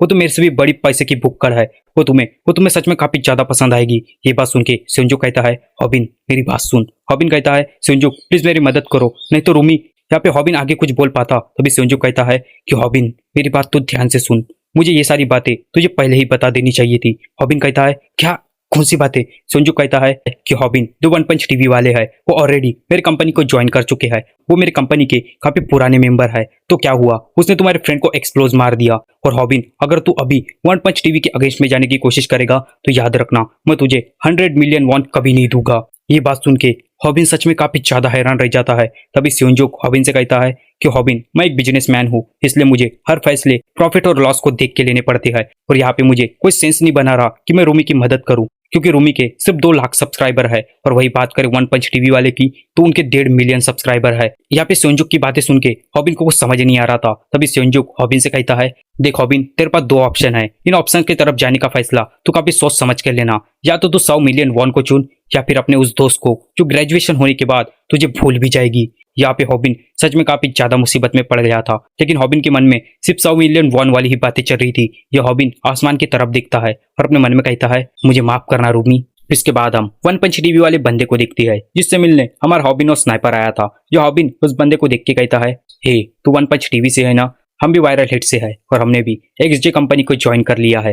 यह स्नाइपर कहता है, अभी हम सब एक साथ काम करने वाले हैं, तो मैंने सोचा हम दोनों एक दूसरे से अपना अपना परिचय दे देते हैं। वो बंदा कहता है, तो अच्छा, मतलब तुम मुझे हाई कहने आए हो। हॉबिन कहता है, तो क्या तुम्हें सेओनजुक ने हमारे बारे में नहीं बताया? वो बंदा कहता है, अरे हाँ बताया, लेकिन मुझे माफ करना कि मैंने उस दिन बिना सोचे समझे तुम्हारे ऊपर अटैक कर दिया। और रूमी के लिए भी सॉरी, क्योंकि तुम चाहते तो योल के साथ बैठ के इन सारे बारे में बातें कर सकते थे, लेकिन हम देखते कि ये बंदा ये सारी बातें कहते ही एकदम काफी ज्यादा हैरान रह जाता है, क्योंकि इधर हमारा हॉबिन अपने जैकेट को उतारता है और उस बंदे से कहता है, लेकिन साले मुझे माफ करना कि अभी मैंने तेरे से जो भी बातें की वो सारी की सारी बातें एकदम झूठ थी। ये हॉबिन अपने मन में कहता है कि रूमी प्लीज मुझे माफ करना कि मैं पैसे के लालच में अपने रास्ते से भटक गया था। हम देखते कि हॉबिन की बनान के ऊपर मुझे माफ करना रूमी लिखा था, मतलब यह हॉबिन रूमी का बदला लेने ही आया था। इधर स्नाइपर भी अपने लाइव स्ट्रीम को ऑन कर देता है और सारे व्यूवर्स से कहता है, तो हेलो गाइस, आपका वायरल हिट के एक और लाइव स्ट्रीम में स्वागत है, जहाँ पे आज हम खुद वन पंच टीवी वालों को पूरी तरीके से कॉल आउट मारेंगे। या लोग कमेंट करने लगते हैं और कहती है, क्या वन पंच टीवी, क्या वो सच में वन पंच टीवी वाले का कैमरामैन है? यहाँ पे हॉबिन उस वन पंच टीवी वाले बंदे के ऊपर उंगली दिखाता है और अपने व्यूवर्स से कहता है, तो गाइस, आज तक आपने वन पंच टीवी वालों को दूसरे को एक्सप्लोज करते हुए देखा होगा, लेकिन मैं आपको बता दूं ये सारे के सारे लोग एकदम झूठे हैं। ये आपकी आंखों के ऊपर पर्दा लगाते हैं, क्योंकि इनकी सारी की सारी वीडियोस एकदम फेक है। अभी तक इन्होंने जितने भी लोगों को एक्सप्लोज किया है वो सारे के सारे लोग काफी अच्छे थे और इनकी सारी की सारी वीडियोस एकदम झूठी है, ये पूरे के पूरे फेक है। ये हॉबिन की बात सुन के वो बंदा कहता है, इसका मतलब तू मुझे यहाँ कॉल आउट मारने आया है, क्या तू सच में ये सब हैंडल कर पाएगा? या लोग कमेंट करने लगते हैं और कहती है, क्या ये हॉबिन कहीं पागल तो नहीं हो गया? इसे पता है कि आखिर किससे पंगा ले रहा है? ये खुद वन पंच टीवी वालों से पंगा ले रहा है, जिनके लगभग 1.5 मिलियन सब्सक्राइबर है। ये हॉबिन उस बंदे की बातों का जवाब देता है और कहता है, क्या क्या साली, तेरी हिम्मत कैसी हुई ऐसा कहने की? आखिर आखिर तो ऐसा कह भी कैसे सकता है? क्या तुझे पता नहीं कि तेरी सारी सच्चाई मुझे पता है, तेरे खिलाफ मुझे एक प्रूफ मिल चुका है। यह लोग कमेंट करने लगती है और कहती है, क्या हॉबी ने क्या कहा? प्रूफ? क्या इसे सच में कोई प्रूफ मिल चुका है? इधर स्नाइपर कहता है, तो ये सारी कहानी स्टार्ट होती है उसी ब्लॉग से। हॉबिन कहता है, जो आप सबको पता ही होगा, मैं उसी ब्लॉग की बात कर रहा हूँ जिस ब्लॉग के कारण मेरा चैनल डिमोनिटाइज हो गया था, क्योंकि उस ब्लॉग को किसी ने खरीद लिया था। फिर उसके बाद उस ब्लॉग को खरीदने के बाद उसने मेरे चैनल को रिपोर्ट मार दिया, जिसके कारण मेरे चैनल के ऊपर कॉपीराइट इन्फ्लिचमेंट के कारण मेरा चैनल डिमोनिटाइज हो गया। जो हॉबिन की बात सुन के वह लोग कमेंट करने लगते हैं और कहती है, लेकिन ये सारी बातें ये हमें क्यों बता रहा है? हॉबिन कहता है, लेकिन हैरान करने वाली बात तो ये थी कि ऐसा सिर्फ मेरे ही साथ नहीं हुआ था, ऐसा कई लोगों के साथ हुआ था। यह लोग कमेंट करती है और कहती है, क्या इसका मतलब वायरल हुक ने कई लोगों के चैनल को रिपोर्ट किया था? हॉबिन कहता है, हाँ, लेकिन उस ब्लॉग को खरीदने का कोई पर्पस होता है, उस पर्पस के हिसाब से ही हम बड़े बड़े यूट्यूबर के चैनल को रिपोर्ट मार सकते हैं। या हॉबिन की बात सुनते ही वो वन पंच टीवी वाला बंदा वहां से जाने लगता है। तभी स्नाइपर उससे कहता है, रुक साले, कहाँ पे जा रहा है? अगर तू यहाँ से गया तो हम तेरी हड्डी पसली तोड़ देंगे। स्नाइपर कहता है कि हमने यही तक हार नहीं मानी। हाँ, भले ही हमारे पास उसके अगेंस्ट में कोई लीड नहीं थी, लेकिन उसके बाद हमें एक और ओल्ड कमेंट नजर आया जो शायद कल्प्रिट का था। वो बंदा उस ब्लॉग को खरीदना चाहता था। या लोग कमेंट करने लगते हैं और कहती है, क्या एक बंदे ने वहां पे कमेंट किया और वो कमेंट को डिलीट करना भूल गया? या स्नाइपर कहता है कि मैंने उस कमेंट को चेक किया, फिर मैनेज करके फिर उसे कॉल लगाया। या लोग कमेंट करने लगती है और कहती है कि स्नाइपर, तुम तो सच में काफी ज्यादा स्मार्ट हो। इधर देखते कि हमारा हॉबिन भी उसी नंबर के ऊपर कॉल लगाता है और वो कॉल किसको लगता है पता है? वो कॉल लगता है खुद वन पंच टीवी वाले मेंबर को। जो हॉबिन कहता है कि हमने जैसे ही उस नंबर पे फोन मिलाया वो फोन लगा सिर्फ वन पंच टीवी वाले के कैमरामैन को, मतलब यहाँ पे जॉल का भांडा फूट चुका था। या लोग कमेंट करने लगती है और कहती है, क्या मतलब कल्प्रिट वन पंच टीवी वाले थे? या लोग हॉबिन की तारीफ करने लगते हैं और कहती है, बहुत बड़े हॉबिन, तुमने तो इनके अगेंस्ट में काफी बड़ा प्रूफ ढूंढ लिया, शाबाश हॉबिन।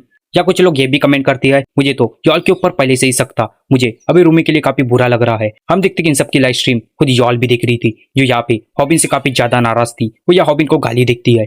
ये हॉबिन कहता है कि इन सब ने रूमी के खिलाफ जितने भी बातें की वो सारी की सारी बातें एकदम झूठ थी। इन्होंने जो कुछ भी कहा कि रूमी अपने बॉयफ्रेंड के साथ रहती थी, एस्कॉर्ट का काम करती थी और उसने अपने वीडियोस को सेल भी किया, वो सारी की सारी बातें एकदम फेक थी। यहाँ पे लोग कमेंट करती है और कहती है कि अभी हमें रूमी के लिए सच में काफी ज्यादा बुरा लग रहा है। तभी हॉबिन कहता है, अच्छा सालो, मतलब अभी तुम्हें उसके लिए बुरा भी लग रहा है? ये मत बोलो, वो तुम ही लोग हो जो इन जैसे लोगों को सपोर्ट करते हो, इन जैसे लोगों को फॉलो करते हो और इन जैसे को हमेशा सपोर्ट करने की बात करते रहते हो। तुम्हें पता है इन्होंने कई लोगों का करियर खत्म कर दिया, इनके कारण कई यूट्यूबर की लाइफ बर्बाद हो गई, इन्होंने कई फेक एविडेंस बना के कई लोगों की जिंदगी बर्बाद कर दी। यहाँ तक कि इन्होंने एक ऐसे बंदे की नाक तोड़ी जिसे सिर्फ प्यार करना आता था। इन्होंने मेरे फ्रेंड रूमी के अगेंस्ट में काफी गलत गलत शब्द बोले, जबकि वो अपने पास्ट के साथ खुद ही लड़ाई करती है। उसके कोई पेरेंट्स नहीं है, लेकिन वो सच में काफी ज्यादा हिम्मत वाली है। ये हॉबिन इस बंदे के तरफ दिखता है और उससे कहता है, लेकिन इससे भी बड़ी बात, इसने जो सबसे बड़ी गलती की कि इसके कारण कि मेरे 100 मिलियन वॉन भी चले गए। यहाँ पे पूरी ऑडियंस हॉबिन के साइड आ गई थी और हॉबिन को चीयर करने लगी थी।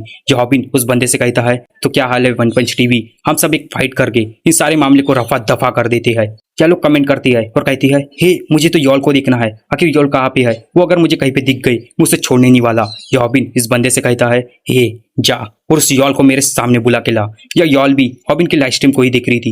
या यॉल वहां से निकलती है और कहती है, रुक जा हॉबिन, मैं भी वहीं पे आ रही हूँ और मैं इस बार तुझे छोड़ने नहीं वाली, मैं तेरे टुकड़े टुकड़े कर दूंगी। यहाँ पे यॉल अपने कुछ कदम आगे बढ़ा ही रही होती है कि तभी एक जन यहाँ पे यॉल को गिराने की कोशिश करती है। यहाँ पे यॉल उसे गाली देती है और कहती है, हे तुम्हें ऐसा किसी के साथ नहीं करना चाहिए, हम देखते कि वो लड़की और कोई नहीं, वो लड़की खुद ग्यूल होती है। यहाँ पे ग्यूल यॉल से कहती है, तो तुम मेरे बारे में नहीं जानती, तो सुनो, मैं वो पहली पर्सन हूँ जो हॉबिन को देख के सारे फाइटिंग स्टाइल को देखी हूँ। यहाँ पे ग्यूल यॉल के सामने आ जाती है और उससे कहती है कि काफी ज्यादा वक्त हो चुका है कि मैंने अपने फाइटिंग स्टाइल को किसी के सामने आजमाया नहीं। और इसके साथ ये चैप्टर और ये एपिसोड यहीं पे एंड हो जाता है। तो वायरल हिट सीजन 2 के एपिसोड नंबर 15 में आप सबका स्वागत है। तो इस वीडियो में मैं वायरल हिट मानवा का चैप्टर नंबर 41 पूरा एक्सप्लेन करूंगा।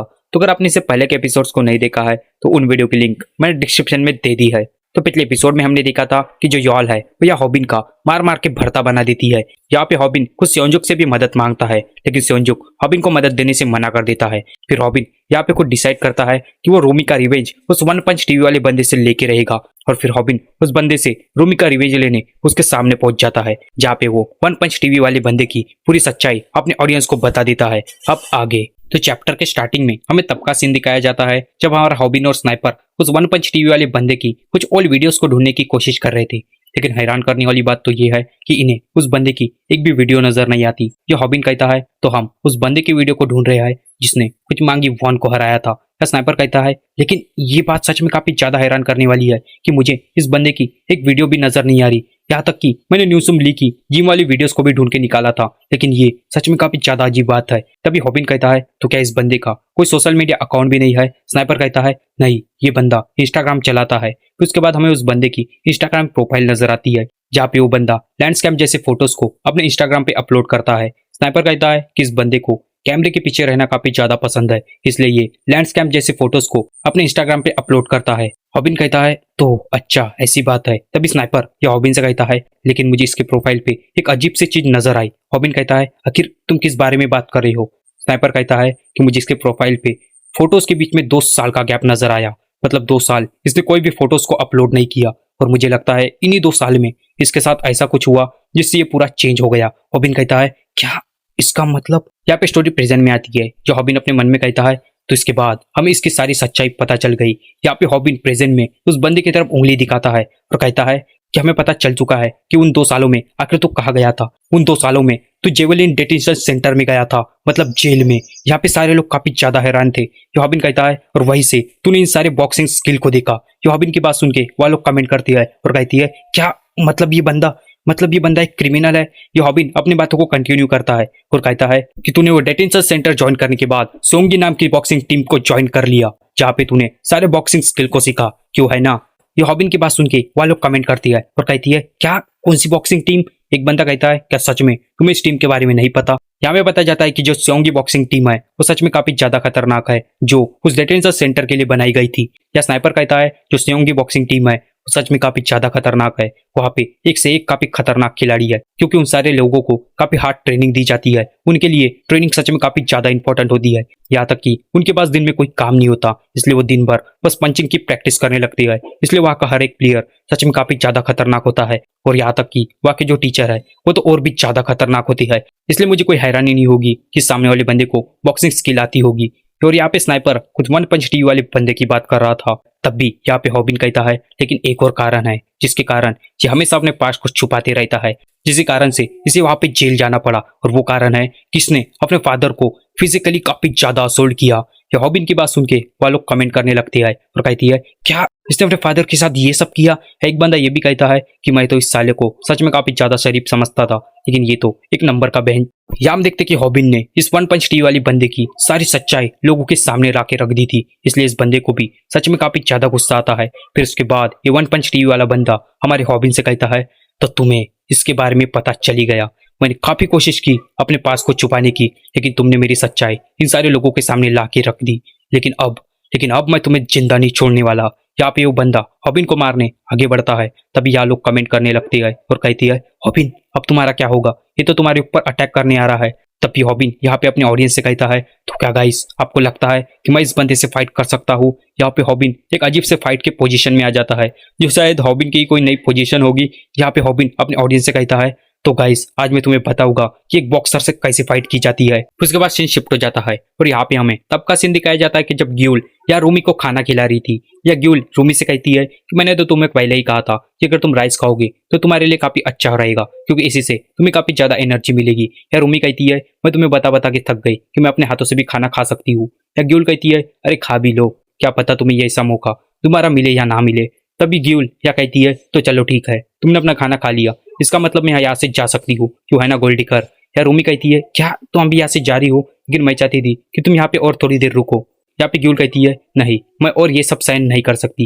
रूमी कहती है आखिर आखिर तुम किस बारे में बात कर रही हो। या ग्यूल कहती है कि देखो मैं वैसे तो काफी ज्यादा शांत स्वभाव की हूँ, इसलिए कोई सामने से मेरे मुंह के ऊपर पंच भी करता है तो मैं उस मैटर को जाने देती हूँ, लेकिन अभी पानी सर से काफी ज्यादा ऊपर जा चुका है, इसका मतलब मुझे उसकी पिटाई करना ही पड़ेगा। या रूमी कहती है क्या आखिर तुम किस बारे में बात कर रही हो। या रूमी को कुछ समझ में नहीं आ रहा था। यहाँ पे ग्यूल रूमी के छोड़ के आगे निकल जाती है और कहती है कि काफी समय बाद मैं इसका यूज कर रही हूँ। यहाँ पे ग्यूल एक अपनी बुक को देखती है जहाँ पे हमें बताया जाता है कि एक इंसान किसी दूसरे इंसान से फाइट कैसे कर सकता है।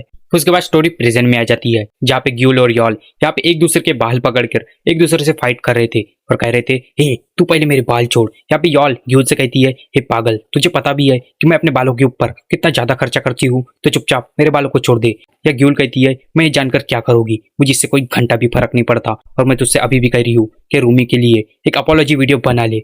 या पे यॉल कहती है तो अच्छा तू ये चाहती है तो मेरी भी बात सुन ले, मैं ऐसा कभी नहीं करने वाली क्योंकि मुझे उस वीडियो से काफी अच्छे व्यूज आए हैं।